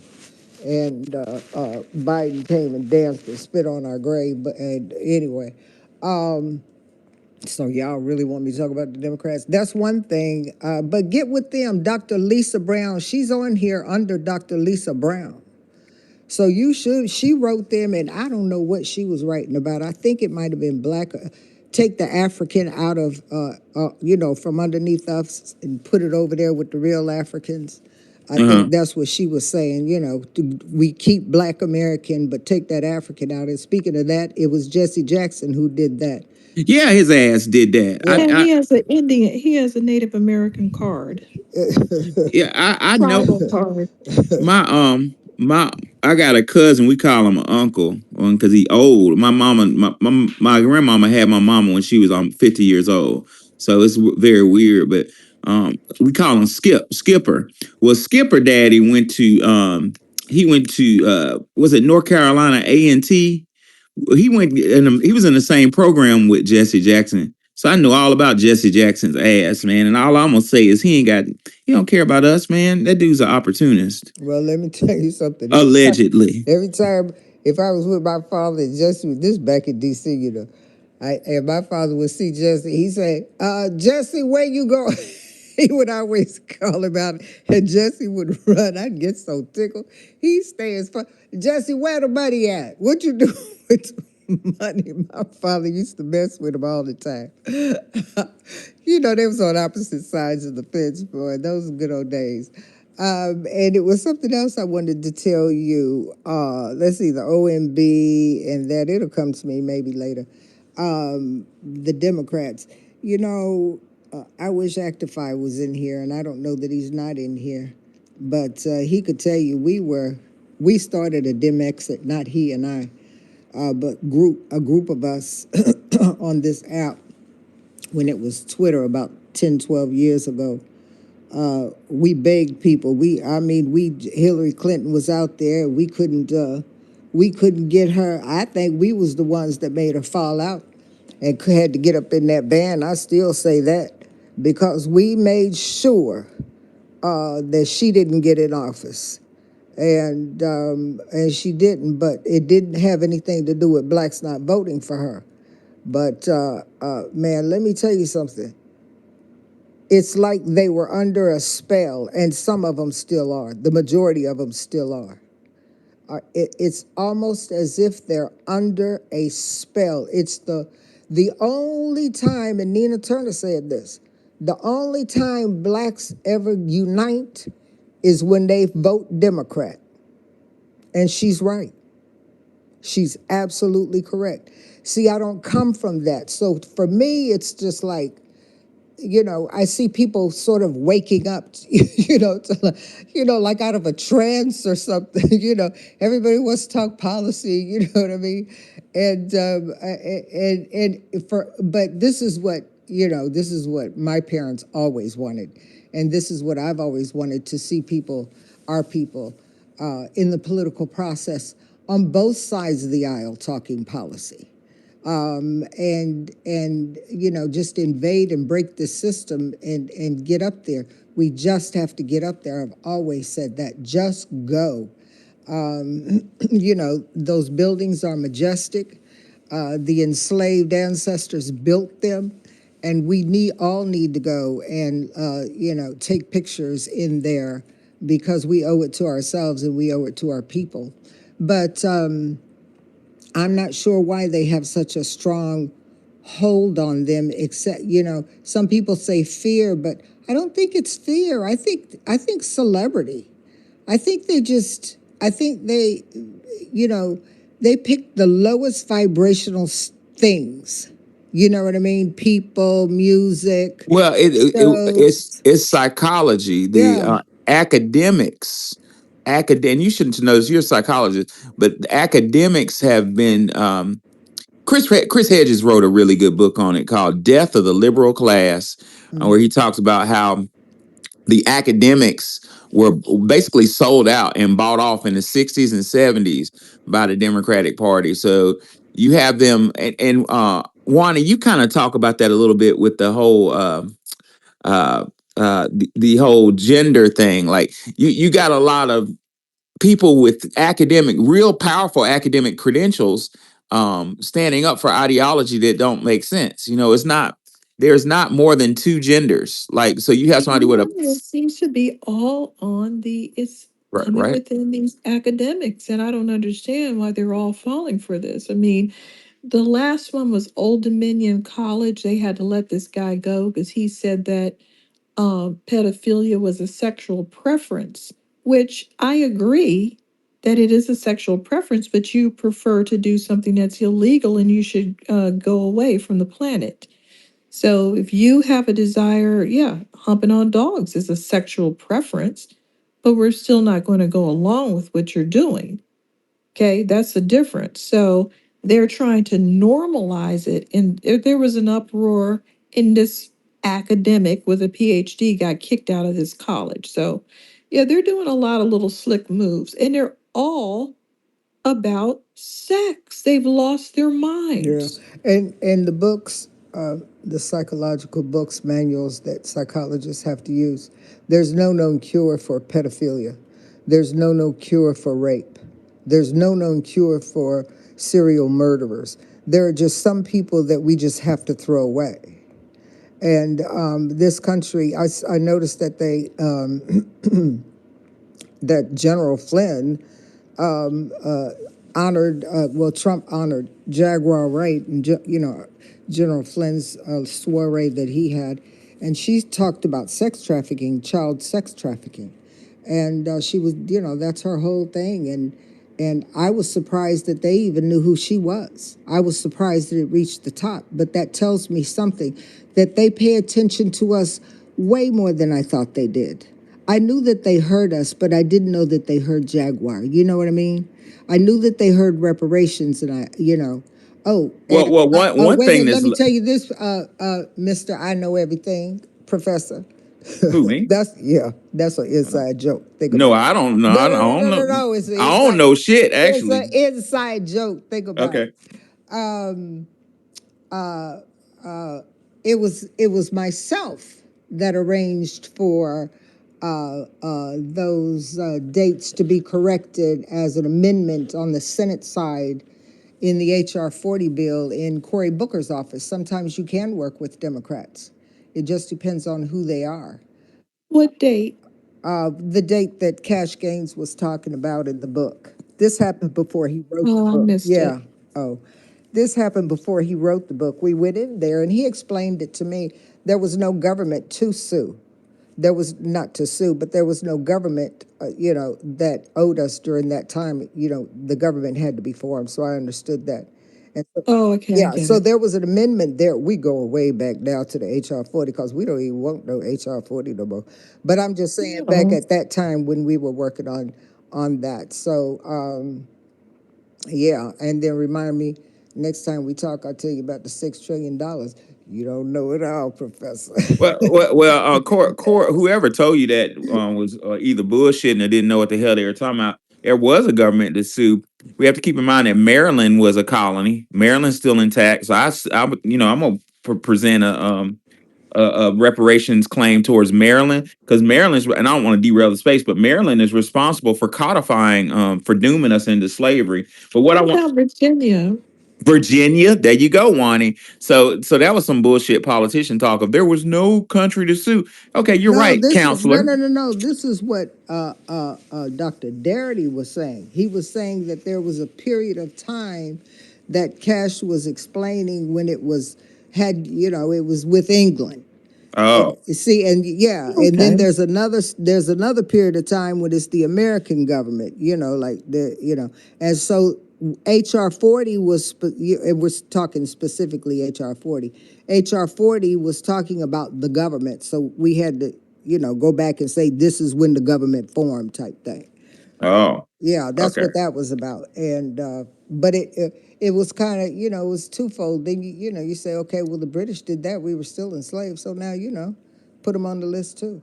Yeah, Well, we'll deal with them later. Yeah, put I them on the wanted to list. say something about our vote. Our vote is very popular. That's why they keep talking about the black vote. It can't be replaced by any of these other groups like Asians, Hispanics, and Arabs. Why? Why can't our vote be replaced by Hispanics, Asians, Arabs, and white people? Anybody that's know? a good question. Why not? We the only real citizens. Hmm? Our We number. the only real What citizens. about our numbers are high? No, How about this? That no, too. Our numbers are higher than We they vote say as a they are. block. no. No. Is it because we vote as a block? Yes, it is. They split their vote. Their vote is worthless, just like white people's votes. Wow. That's interesting. I want to. Earlier, we talked about academics and how No, we are. the liberal Oh, sorry class about that. was bought out. I wanted to just say something real quickly before it gets lost in the sauce, because Wani was asking why. Basically, I'm paraphrasing, but why are the academic class so deviant and so weird? They are. Well, as somebody who been all the way through academia, I went to a PhD program, but I PhD program, law school, what I've noticed is, well, EDD, we call it PhD, but it's similar. But what I'm trying to say is what the average person doesn't see, that I've seen at more than one institution, is a lot of these academics are involved with secret society, and there you have it. And they do a lot of rituals, sexual magic, and doing, um, you know, Mhm. LGBTQ things to their anuses and keeping that as a secret to bond them. Right. Trauma bonding. Yep. You see? Yep. Yeah. Yep. All right. I think Soheem was next after no taxation. Let's go to Soheem. What's the deal, everybody? What's up, bro? No, long time no see. I know I be popping in and out and in. I be having to give my mind a break. It be so much conversation. I be having to step back and just give myself time to think about what everybody talking about, what everybody's saying, go and research. Go. It's just a lot of stuff to take in. Um, I do want to say real quick before I say what I want to say. Wani's voice is getting deeper and deeper, and I'm afraid of deep voice Wani. That's scary. Deep voice Wani is scary. What are So, you talking about? oh no, yeah. I'm going through the change. Oh no. See what I'm saying? See, she be I'm a Democrat. I can be any gender I want. see Wani be playing. See, I knew that wasn't her real voice. She be playing. I knew it. She's been faking her voice the whole time. but yeah, the first question I have to ask is, Professor, why you don't record the spaces? Nikki the God does. So if y'all want to see the spaces, go to Nikki the God's YouTube channel. Is she in here? I don't even see her in here. She might not be in here, but but She's the background ghost. yeah, the gentleman who's recording it is in here. Oh, okay. I'm just because I don't see it on record, and I'm just like, why he don't record the space? Okay, all right. So now we have all this squared away. The only thing I have to contribute right now to this conversation is I just think that I think that as a collective, I feel like in 2025, and I don't like to date things, but I feel like in 2025, where we are as a family, where we are as a lineage, where we are as a collective, we have covered probably more ground than we probably. I'll go as far as to say that we probably ever have. And what I mean by that is we're using the platforms that we have. We're using the followings that we have. We're using the voices that we have. We're using the audiences that we have to really push not only a conversation, but actual action and demonstrations are actually taking place. You know, it's becoming more than a conversation. I think what's the biggest issue that we've had as a lineage is that a lot of other groups, society, the media, etc., has kind of just heard our voices, but they really didn't like take our voices seriously. It was kind of like a thing where it was like, yeah, we hear them, they talking, they marching, they holding up signs, they burning shit up, they might, unalive a people or two behind something, but it didn't. It just don't feel like how it feels now. You want to know Like, why? go ahead. And I think this is my theory. I can base with evidence. Is the baby boomer class were sold. Basically, the baby boomers were basically sold the idea of a simulation, like just go along and get along, and we'll give you your 30 pieces of silver. Boomers were able to get cheap education. They were able to get beautiful houses on the low without the high demand for a credit score. That lie, the boomers were responsible for perpetuating that lie. But as the boomers age and Gen X and millennials take over the reins, that same opportunity don't exist for us. So we were faced with the reality of like, wait a minute, the system don't give a fuck about me. And the boomers are aging. That's basically what it is.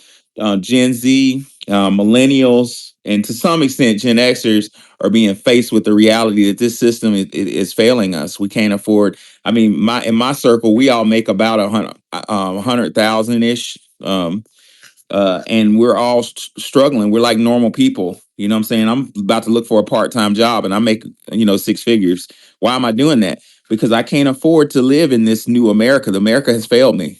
So, I so think I think I think that's a great point that you just said, and the fact that you're a Black American man that makes six figures, Kevin Samuels will be proud. Rest in peace, real quick. But I just want to say real quick to that that um, it with with that being said, I do agree with you.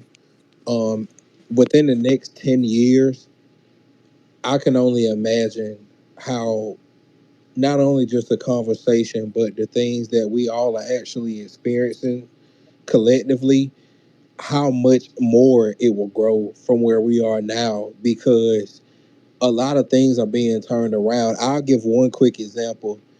We can look at President Trump right now. I have never heard him use the term Black American ever. If you go back and you look at when Trump was president before, and when he was, running for president and stuff like that, it was always African American, African American. He he hasn't used it from what I've seen.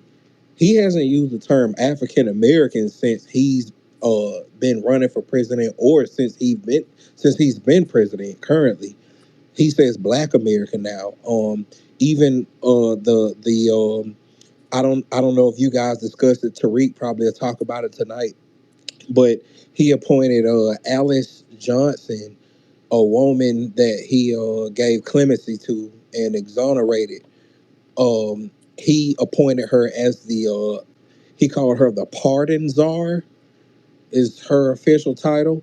Do you know what that is? What type of job that is? I heard it. Yeah, he basically is. I don't want to. I don't know if you want to expand on it, but to my understanding, it basically means that she kind of oversees like the she has a position to kind of give like an overview over people who may deserve pardons. It seems like it's more so Black American people who may. Oh, I got you. Yeah, it seems like maybe it's more so like Black American people who were like her. This woman was serving like a 25 to life sentence for non-violent drug offenses, and she was pardoned by Trump. So not only did he give her clemency and pardon her, he gave her a position to kind of be like the person that oversees other, what it seems like to me is other FBA men and women who are in her position who are serving lengthy, long-term prison sentences for things that they probably should go ahead and be released for. And now she has that position to kind of give her counsel, give her ideas, give her opinion on, people who were in the same position as her. I think that's amazing. It is I amazing. think that's amazing for him to give someone like her. And see, this is the thing, and I'll land my plane. So many Democrats and the Shields and the left and the liberals have been so adamant about uh yeah, y'all see Trump giving all these positions in his cabinet where the FBA's at. He ain't giving nothing to y'all FBA's, y'all. But the thing what I'm noticing with Trump, even before he made the move with the sister I was just talking about, he's strategic. The fact that he's just not like, for example, when he gave Ben Carson the position when he was in office the first time over HUD, like the housing development like that didn't really do nothing for us. Like that was kind of just like a DEI like check. We just gonna check a box, give somebody of color a position to make them happy. This time around, it seems like Trump is a lot more. He's a lot more calculated about, okay, if I'm gonna give a position of power or some sort of authoritative position in my cabinet as a president that's gonna directly align or affect FBAs, it's gonna be something of value. It's gonna be something that can actually like affect their causes, that can actually align it with their causes. And I just feel like with him making her the, like I said, I've never heard of a pardon czar, but that's her official title. And I'll land my plane with that. Oh yeah. I with respect, and I'm not a political person, but I'm a historian, and history erases a mystery. I'm a '80s baby, and I do remember. If you look back at history, you get a clear picture of what is today. Mark Twain said, "History doesn't repeat itself, but it rhymes." And looking back at Donald Trump, if y'all, those of you old enough to remember, back in the '80s, early '90s, Donald Trump never had vitriol for black people. I recall Donald Trump being side by side with Michael Jackson. Didn't he support Michael Jackson when he was going through that? Yes. And I remember him being with Mike Tyson. So just look at the history and don't buy into the bullshit. That's all I got to say. Oh, yeah, with a lot of boxers. But again, they needed to stir the base. And then when they stirred it, it got very racist. And then Black Americans got turned off.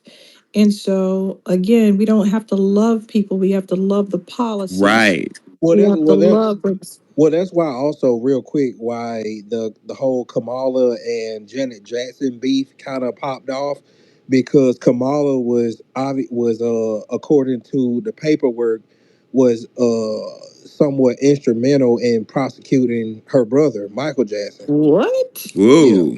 yeah, he was. Yeah, that's where that beef popped off at. Kamala was a official in the state of California, which is where Michael Jackson was going through his legal issues as far as the child sexual abuse allegations, so on and so forth. And the paperwork shows, you can go look it up on Google. You don't have to take my word, that Kamala had her hand in the prosecution of her brother. Wow. Yeah, that's facts right there. Go look it up. Wow, I'm gonna look into that. I never even knew that. That's wild. Makes Yeah, sense. If I knew they that, have a she would have connection. really went. If I knew that, she would have really went down in flames on my timeline. Yeah, they Yeah, lucky. that's They why that's lucky why that didn't come Janet. out. Yeah, that's why Janet had no problem speaking up, because she's like, basically like, bitch, you tried to take my brother down. Wow. I appreciate your submission. We're gonna go to I think it was Endo next. What's on your mind, Endo? Hey, Endo, can you hear me? Going once, going twice. We're gonna go to Cash Games until Endo come back up. What's on your mind, Cash? Yeah, I was going to say back to the left and their anti-black policies. I guess that's what we're talking about now. I wanted to quote Martin Luther King Jr. from his letter from a Birmingham jail. He says, "I must make two honest confessions to you, my Christian and Jewish brothers. First, I must confess that over the past years, I've been gravely disappointed with the white moderate. I have almost reached the regrettable conclusion that the Negro's great stumbling block in his stride towards freedom is not the white citizen's counselor or the Ku Klux Klaner, but the white moderate, who is more devoted to order than to justice, who prefers a negative peace, which is the absence of tension, to a positive peace, which is the presence of justice, who constantly says, I agree with you in the goal you seek, but I cannot agree with your methods of direct action, who paternalistically believes he can set the timetable for another man's freedom, who lives by the mythical concept of time, and who constantly advises the Negro to wait for a more convenient season. Shallow understanding from people with goodwill is more frustrating than absolute misunderstanding from people of ill will. Lukewarm acceptance is much more bewildering than outright rejection. Craziness. Yeah, Wow. that's wow. He said that about moderates, right? Yep, the white moderate is a bigger stumbling block to freedom for Wow. the Negro than the Ku Klux Klaner. That's what Martin Luther King Jr. said from the letter to Birmingham jail. Yeah. Dr. King, I think was it official? Dr. King was Republican. I've heard that those rumors that he was conservative. Yeah, he was a Republican. Yeah. There you have it. Thank you for your submission. So Wani, earlier, I think you stepped away. We were talking about the OMB. Um, what are the steps? So let's just say I wanted to change our status. Wait, real quick, Professor. What does OMB mean? I missed that. Office of Management and Budget. Oh, okay, okay. It's where you where races are listed. So But it ends up being on the census somehow. would I have So authority to initiate that change, or would I need like a class action? What do you think? no, we're already doing it. We already have a lot of groups working on it, but we can also work on it if they're not able to pull it off. It's should not have been a problem, Right. but the the monkey wrench was thrown by the black immigrant. Mm. They're the ones doing it because you don't have, like I said, you don't have Chinese people throwing a monkey wrench in when the uh, Polynesian people wanted to have their own section. You don't have white people throwing a monkey wrench in on Arabs and North Africans that want to have their own designation. But we do have a monkey wrench. Interesting. And they're nothing but parasites and leeches, and they smelled us moving away, and they were struck dumb with fear. They Interesting. can't stand on their own, and they need to latch on like parasites. Like I said, if they had anything going on, they would say, "We don't care. Who cares about a census box? That's nothing." But they sniff, they smelled. Maybe I won't be able to get. I just looked at was she his total Hispanic getting a Martin Luther King scholarship. Mm-mm. They smell that something's being taken away. They need to link on to us like a pack of leeches. And it's embarrassing. If I was them, I would be too embarrassed to walk the streets with my face shown. How do you do that to a people who are already living in the belly of the beast? Stand on your own feet, That is fight your own battles. Stop talking to us when you have a problem.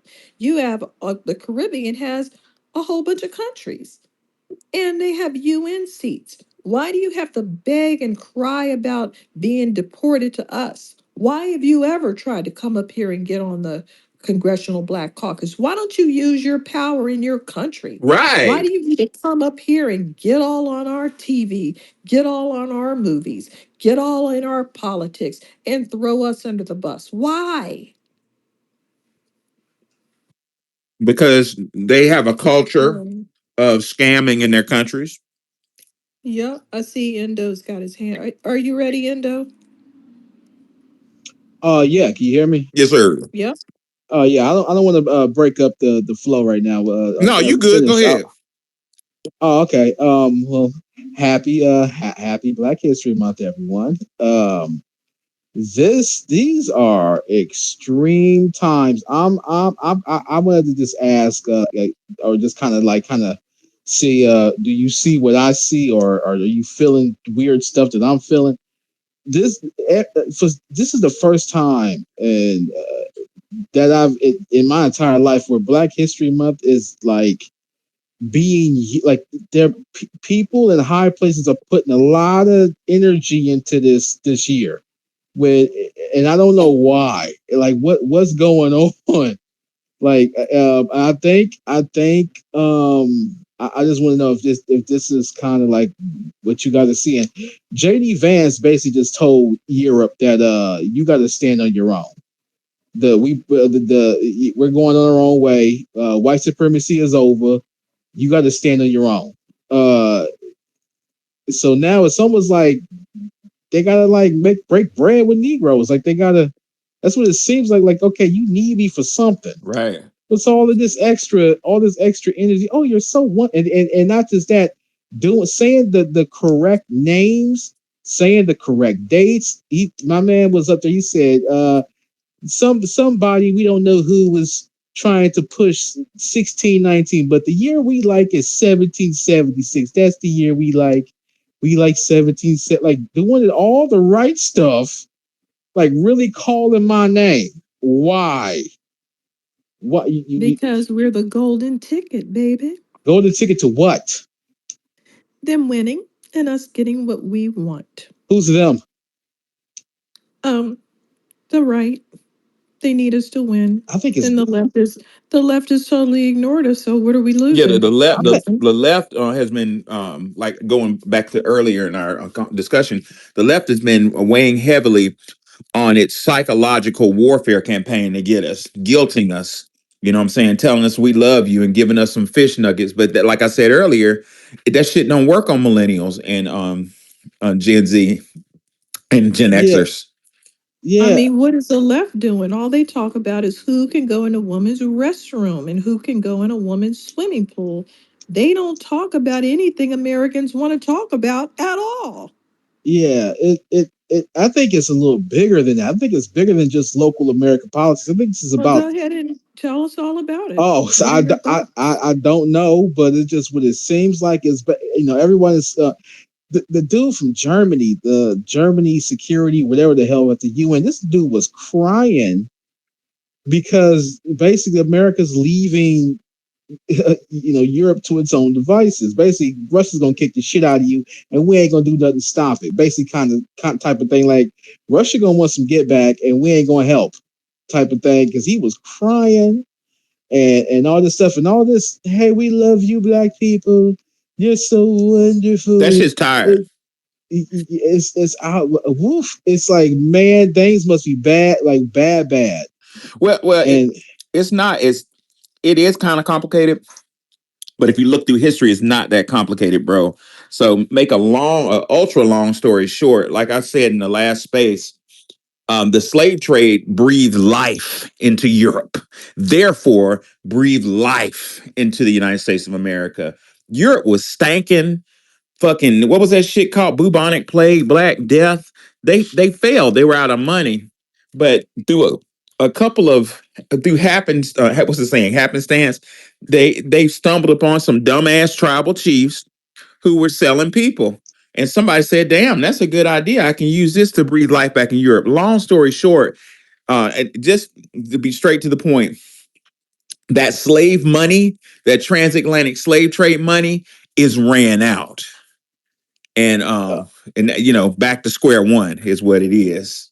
okay, Yeah. I mean that kind of seems like it, but yeah, this is some strange stuff, and man, it's insane. I never thought this would happen in my lifetime to see all of this scrambling. But okay, I'll pass the mic. Thank you Hey, No, guys. you're Professor. right. This is strange times. You are I'm gonna right. give We have been in bed with a whole lot of people we've never thought we would agree with in life. and yeah, we'll get to that in a minute. But brother, I'm gonna give you some scholarship you can find for free.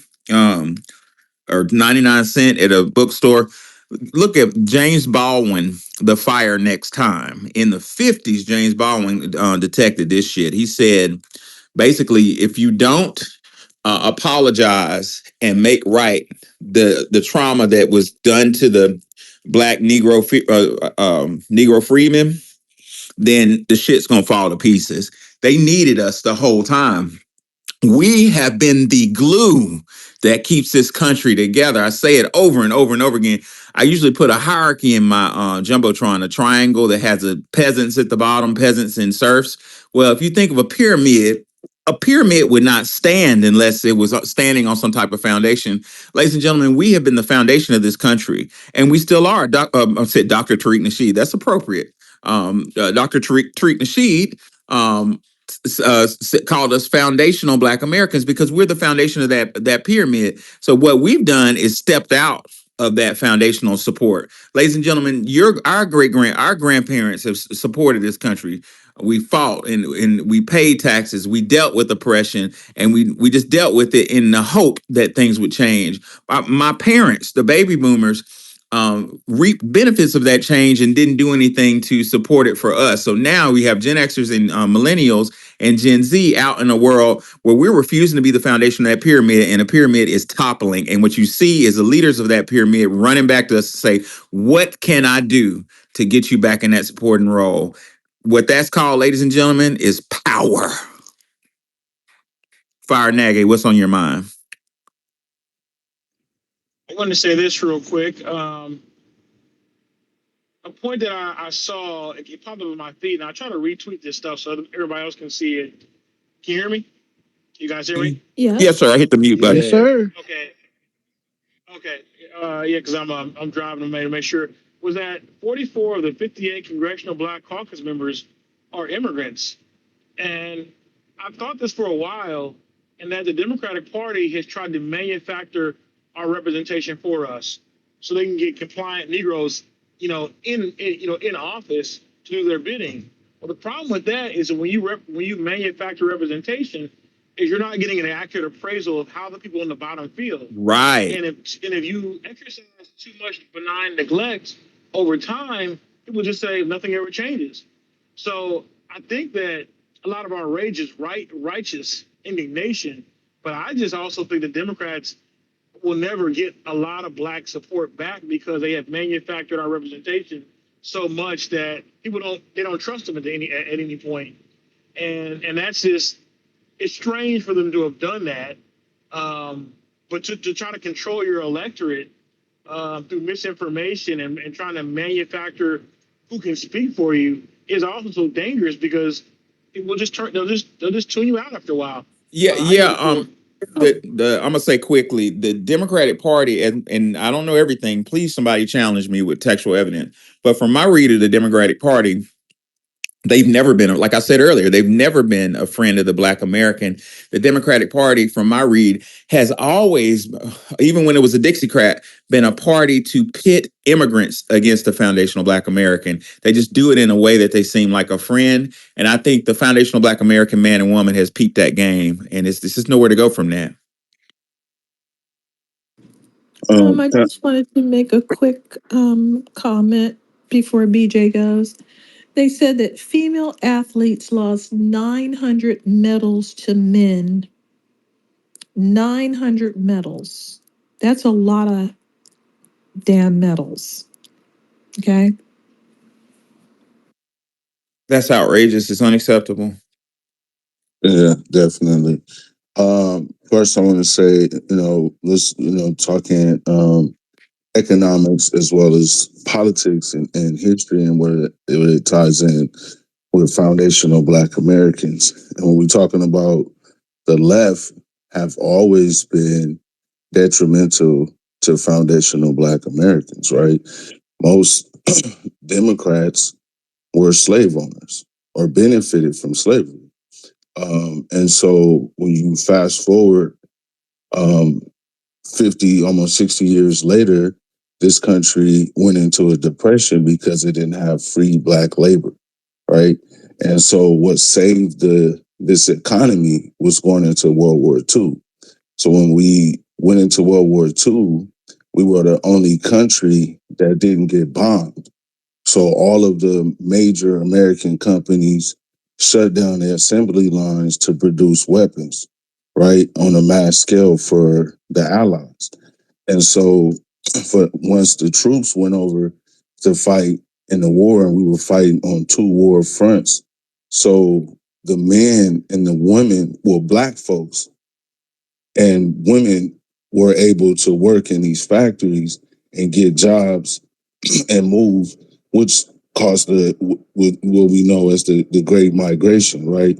And so the reason why I say that is because when we saved the economy 25 years after 1950s, we the ones created the great American dream, where they were able to produce houses and create suburbs at a massive rate, right? So fast, because once we got accepted into the American economy, when we started getting these jobs working in the factories during World War II, and we started going to these major cities where we were able to spend our money, they started to see how important the black dollar was, right?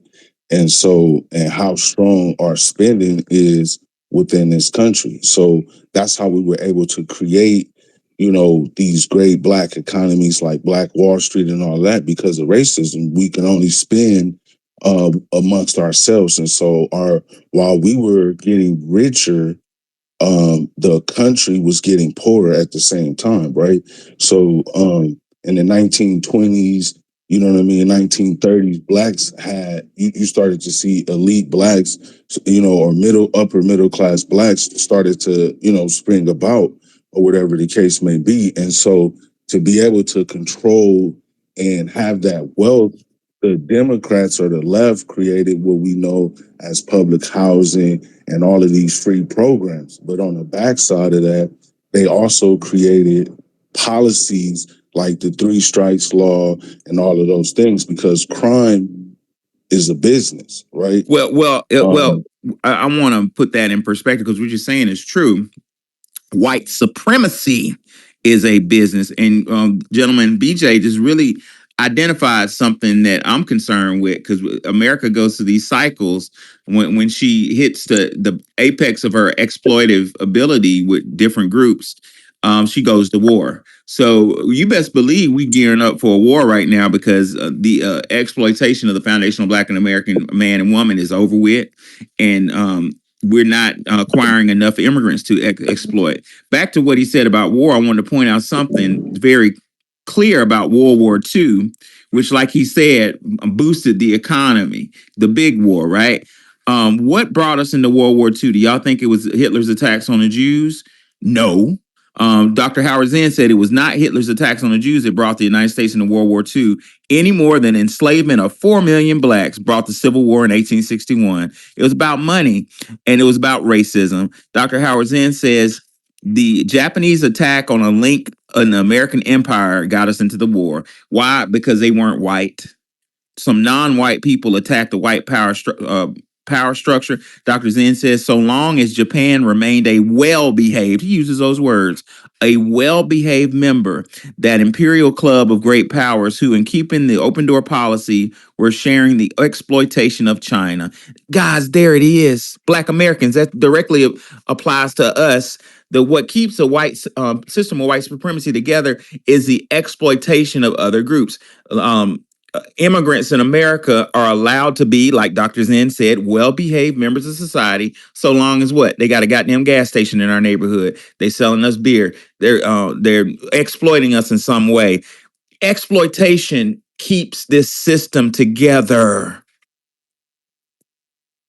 Go ahead and land your plane, BJ. I wanted to point out that, because it's not just crime, it's white supremacy. It's the exploitation of other groups. It thrives on that. It needs it. Right. But so here's the thing. I push back on the reason why I say it is white supremacy is because, every other ethnic group want to be accepted into white supremacy, right? When you're talking about being accepted into white supremacy, look at other ethnic groups like the Italians, right? When they were poor and it wasn't accepted into the white hierarchy, they had organized crime, right? FBI work didn't end organized crime. What actually ended organized crime was that after the war, because they proved themselves to be American and they were of European descent, they got accepted into white hierarchy and then got, houses or, When did the crime end from the mafia? So I wouldn't say that it ended, but it slowed down. So during the time of the 1920s, that's where you hear all of these gangsters, Al Capone, Prohibition. John, during the Prohibition era, because they weren't accepted into white supremacy. They were still treated as European peasants until after It's so after World War II, when they started to bunch them all up in groups and move them out into suburbs together, right? They go by ethnic. Nowhere in the world you can go and be like, "Oh, I'm white." If you go to Europe right now and you see a European, they're going to either be Italian, they're going to be French, they're going to be, you know, whatever European German. country that they German, whatever that European country that they belong to. But when they come to America, they all just announce themselves as white, but they still practice their European customs from their ethnic backgrounds. Right? You still have St. Patrick's Day. You still have all of these things, but then when they get to America, they all bunch themselves together and say that they white. They don't say that, when they go Yeah, anywhere else in the and world. they're Like, now so, breaking that. That's correct. And now they're breaking that down. I've Right. seen white people call themselves heritage Americans, and I'm seeing Italians calling themselves Mediterranean. So they're kind of breaking that away for different reasons. Some in some parts because they don't feel accepted. But yeah, I just wanted to say, yeah, the mafia and the Irish mob are still going strong. One of the reasons that we don't hear about it is because kind of they just pay everybody off to leave them alone. We still have the Armenian mob, we have Russian mobs, all of these people just pay off the police so they can operate under the radar and then let the unorganized criminals, Black Americans, run amok in the street looking like the actual criminals. When they formed those groups to fight these imbeciles, these people are uneducated, and yes, they had to come over here and do crime, but they never stopped doing crime. That I mean, normally you come to a country, you're broke on your ass, you do crime, the next generation does better, but that's not how they did it. The mafia came with them. These people imported their crime with them, like Somali gang members and all the rest of these people. The mafia is going strong in Italy and it's going strong here, but they are very organized and they have everybody in pocket, so they don't say anything. Yeah. Yeah. Troglodyte One Neanderthals one of classified in y'all. the U.S. Census as white mafia peasant criminals. I have a quick point I want to make to one real quick, or a question rather. So if that's by that logic, why? So is it a matter of a money thing? Because if that's the case, why can't Their FB? criminality. Well, not just that, but my question is, why can't I guess FBA gang members, quote unquote, just pay off whoever they They're need? not organized enough. They don't have naked pictures of people in dresses when they're men. well, We just need more intel. We well, need a Mossad who wants to be the leader.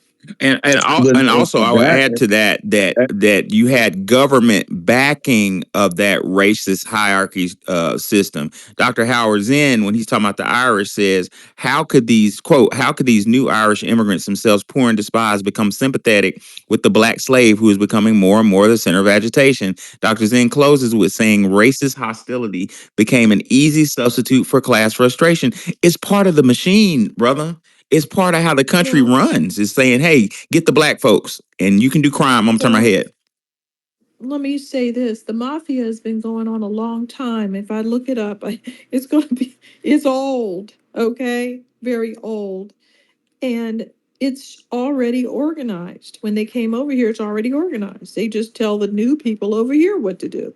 So that's why they have a jump on us. We've never been organized criminals. We're just not organized criminals.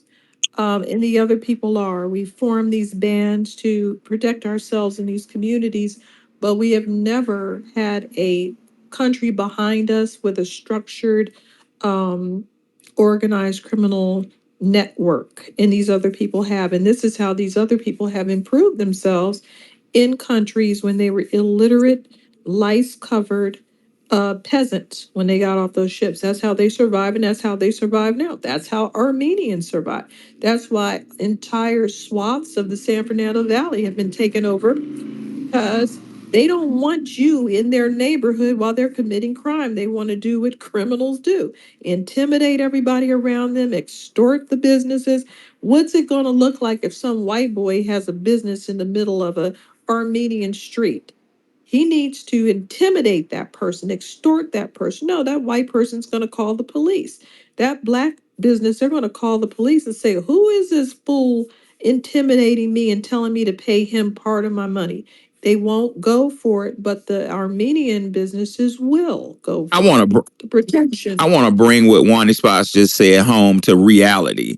During Valentine's Day, me and the old lady went out on the town in Atlanta. We live in Atlanta now, in Buckhead, but we went out on the town and went to this real nice spot. I don't know what part of town it was, but we were downtown on a street. It was 12 o'clock in the morning, and all of a sudden, I saw a bunch of neon open signs. A whole street now, the whole street for about 3 blocks was full of Oriental massage parlors who were open 24 hours. Now, what do y'all think that means? They're all whores. They selling You see what I'm saying? that mama. And you meaning to tell me I can figure that shit out and the police can't? What I'm trying to say, They service the police big that's time. organized crime for you. Is these syndicates have politicians and police all wrapped up into it? They got a whole street in Atlanta, big old neon sign, and one of them had a funny name, like I forgot the name, but it was something that sounded like a. Hello Kitty. It was some shit like Happy Endings Massage Parlor or some shit. Like, what the fuck, really? But that these groups, these whole ethnic groups, have criminality baked in the cake, and the system has always turned its head. Like, in other words, leave them alone. They're not black. Leave them alone. They're not black. They're going to give us a cut or whatever the deal is. The focus has always been on us. Where's Fire Nagy? He was going to tell me about Frank Lucas being organized. Was Frank Lucas a full black mob? Fire Naked, come back up. I think he may have got Yeah, kicked off. yeah, he was. He was organized throughout the He whole wasn't country. working with any other groups.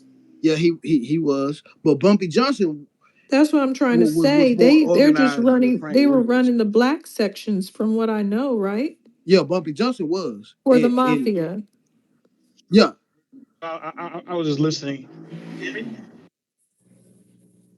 You hear Yes, me? sir. I hear you, Go Fire ahead, Naked. Go ahead. Fire. Oh no, I was just saying, Frank Lucas was. Uh, I think the Italians went to like Vegas, didn't they? That's kind of why they just they kind of like put all their money into like the casinos, and didn't a lot of the Jewish immigrants do the same thing as well? I think Adley Stevenson is got a Yeah, couple. they had Bugsy Siegel. They had a lot of Bugsy Siegel. all of the people that were ethnic were involved in gang activity, Yeah, and mobster activity. some of them laundered their money through like Indian casinos too, though, didn't they? I don't know. I don't know about that. Yeah, that's kind of how they And, came in. But y'all are proving the point. The point is these ethnic groups have organized crime, and for whatever mysterious reason, the law enforcement apparatus turns their head, whereas they focus on us walking down the street puffing on a blunt. I've seen it my whole life. Well, like I think yeah, in the you case of seen the movie. in the case You of Go, go seen ahead, the go ahead, movie fire, go ahead, fire Donnie naked, fire Brasco. naked, go ahead. yeah, well, in the My case of bad. like the Mexican cartels, you see Donald Trump trying to go after them right now, but they're shielded by the entire government. They bought out their entire government. Right. I think it's their transnational nature too. They live between two societies, whereas we just live in one society. Like you see these Nigerian scammers and everything like that. The U.S. is kind of apprehensive about what to do about that. And every time a Mexican commits a crime, you guys ever notice that we're quick to deport them, right? Because we don't want to house all of their criminals in our jails because they fill up really fast. So there is that added kind of legal, I'm gonna say black hole Mhm. that they fall into because they'll put us in jail because we're the citizens, right? Mm. But they'll deport them. The Mexican will commit like all kind of crimes, making his way back into the United States illegally. He'll just end up in a different state. Like if he committed crimes in Massachusetts, he'll end up like somewhere like in California Right. or a sanctuary city. It's there's a huge black hole between us and them. That's why I think they're cracking down on immigration really a lot more because These Mexican nationals, man, and the level of criminality they have, I agree with Wani, but their level is just unseen. Outright. They kind of No, I was just looking up Frank. He was getting the heroin directly from producers in Thailand. So he didn't have to work for the Italians like the other high profile black uh, mobsters. So yeah, he was organized. Yes. Yep, he had his own thing going. And and also what we should focus on and is and I'm not an advocate for crime, but we're just being real here. When our lineage does try to organize any type of business, where it's legal or illegal on a large scale, things tend to happen. There's an interview on YouTube I suggest all of you watch with Professor James Smalls. James Small, I think his son used to kick it with Tupac. They were all in the same circles because James used to be a Black Panther and stuff. James Smalls knew Tupac's Afeni. They ran as Black Panthers together. So Tupac Shakur grew up with James's kids and used to call him dad. And James Smalls said Tupac called him before he got shot. Like a couple days, and he said Tupac called him and said, and I may be getting facts wrong, the specifics wrong, so forgive me if I do. I'm paraphrasing, but Tupac said something like, "Hey, what's going on, Dad? We gonna organize a distribution." Like he told James that he was gonna organize distribution of the records or something like that, and James was like, "Hold up now." You messing with the small hats now. Be careful doing that. And James said he was dead shortly thereafter. My point of bringing that up is when we try to organize things on a grand scale, the apparatus is already there to force us in a place. If you look at the jumbotron, I put the hierarchy. We've been identified as a certain spot in the system. The legal apparatus has always been there to make sure that we're in a specific place. Matter of fact, I think I read that the wasn't the Federal Bureau of Investigations created for Black people wanting. I don't know. I didn't hear that. Yeah. Yeah, somebody tell me how was it created? I don't want to get wrong. Let me You look it know, up. it started off as the BI, and it was Get to Jack stop Johnson, right? prohibition.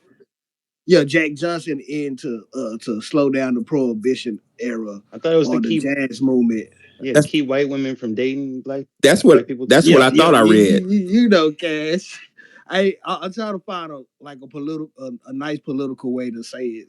So because we try to keep it educated, but That's you, another incident of white men trying to stop. A yeah, whole goddamn organization, federal organization, to keep a Black man from getting yeah. laid. it Not and another that one. adds to how they allow these white immigrants to do crime and demonize us for the same crime because most of the prohibition era was to stop us from selling moonshine and different manufacturing uh things that we was dealing in when it come down to raw materials like Because turpentine. we were making money. Like I'm from Alabama, and the juke joint during Prohibition, my grandmama and them was balling. My granddaddy taught me how to make moonshine with a goddamn cinnamon stick. Should have get you fucked up and taste like Kool-Aid. I know how to do it, but Know what I'm yeah, saying? you put a Hey, what's a bootlegger, right? Person that got a drink in they boot. yeah, they put the liquor in their Yeah. boots. Um, Hey, and you Why? see who was Well, the they people put that the were bottle in their transporting it? boot. the Who cops was the didn't see people him. I transporting don't it, want to Professor? drink out of my boots. Out of the bottle in your boot. It was a hiding The place. bottle of the liquor. I mean, who was the people transporting it? Right. But we were making People with money. boots. We had shot, I forgot what granddaddy used to call them, but it was a house in the neighborhood. Somebody would have a house where you go out back, you play cards and you get your liquor. And prohibition was popped off because we were making so much money off. And what else came from that era was gambling. Black people, Yeah, yeah, speakeasy. we were running numbers, man. Like the whole Yeah, goddamn what do you call that? The lottery came from black yeah, people. the lottery. I was just about to add that to it Right. because that's what the Italian because each business that we was doing underground became something legal that the East Mafia organization ended up taking over. Like the Italians took over the numbers, the Irish took over the rum running and the trafficking of Right. liquor. And the Jewish people, they took over the whorehouses in the Yep. entertainment Yep. because we had all the speakeasies. But And they was the ones that allowed the prominent jazz players to play in their well, clubs. ladies and gentlemen, what you just heard, I hope you really pay attention to what you just heard. Every great American industry, financial industry, both debaucherous and legit, came from us. Folks fucking immigrants sat around and watched us. And when they got the plan down, they sicked the law on us and took it and made it legal. When are we gonna let this shit stop? Big Hawk, you had your hand up. Hey, hey, Tariq, to add stay to that, in started, by the Oh, it way. did. Okay, it, ladies and gentlemen. Well, you know how we do on here. I'm gonna get a couple comments, closing comments, and then we're gonna meet up on Tariq's. Big Hawk had his hand up. Big Hawk, we're gonna go to 7. Mark Anthony, then Cash Gaines. Land your plane. I'm gonna add this right quick. It is the irony of that after World War I, jazz was used to help people come to America and give out the notion that we was a racial neutral place to come for immigrants. So they used the same thing. They demonized us in one century. In the next century, they using it to use propaganda to bring people and attract them to Right America. on. Big Hawk, land your plane right quick. Oh no, you could go to the hands. I didn't realize Tariq's space was Yeah, we open. about to meet on Tariq's. We're gonna go to 7. Make your comment. Can y'all hear I me? can. Okay, well, good evening to everybody. Peace and Good blessings. evening. I just wanted to respond to the title really quick. Did the left always have anti-Black policies? I would argue that they always have been. I have viewed the Democratic Party, to my knowledge, just to be in complacency with a lot of the stuff that the red has influenced to be disadvantaging towards our people. Now, mind you, when we had our foot within the Republican Party, specifically the Negro Republican, which was thriving during the Reconstruction era, we were able to have stuff go on for us at a federal, state, and local level because we were implementing enough within the government to have some thriving stuff for us, i.e., when we had reference of things of a Black Wall Street, we were able to collectively come together to put an economical stamp into what we were doing into this country, right? So when we were thriving and doing things of that nature, when we're in a party, we know how to look out for us. And the reason why I even acknowledged the Negro Republican was because the Republican Party was already a thing, but we decided as a collective to say the Republican Party still isn't in favor of us. So we're still going to go as Republican ways, but we're going to do this the Negro way, right? So it's like, when we're in a party and we know how to collect together, we know how to thrive. Now, and I think we end up getting brainwashed with a lot of stuff that was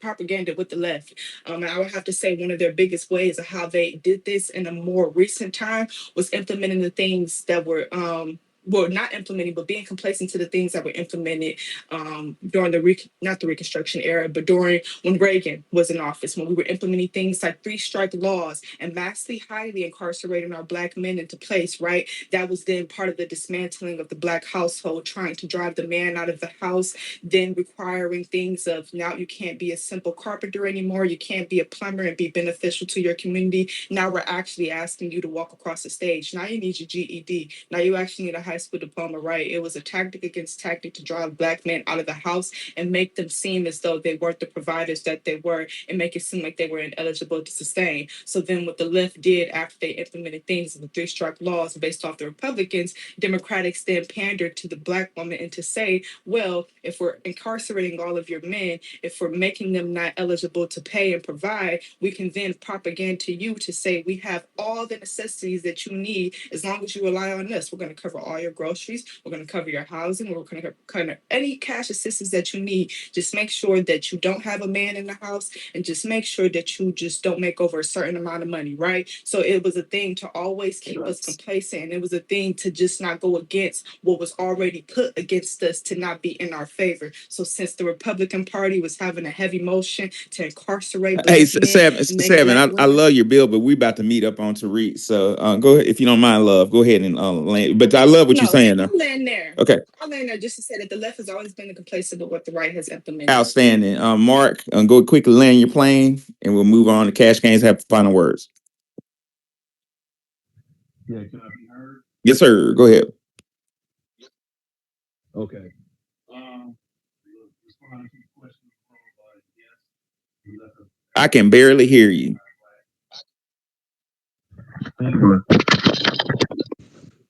Okay, can you hear me now? Yes, sir. I hear you now. Okay. Quick. I'm gonna make this fast.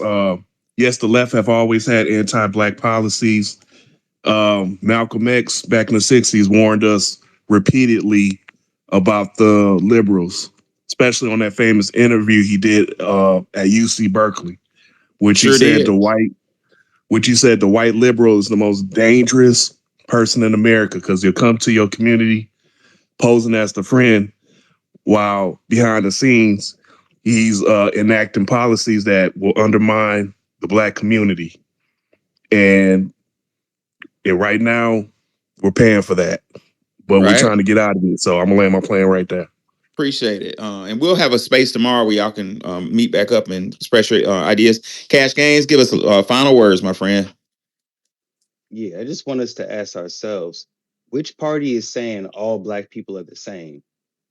While Trump is saying Kamala ain't black, which party is the party that's trying to defend cheap labor and keeping us replace the labor force? Because as I mentioned earlier, Andrew Johnson, the first to replace Abraham Lincoln, was all about the Homestead Act, which was giving white peasants, undergirding them with a government handout. So I can't stress enough that this is the same party that was doing the same thing back then. They're doing the same thing now. And lastly, Donald Trump came after slavery ended.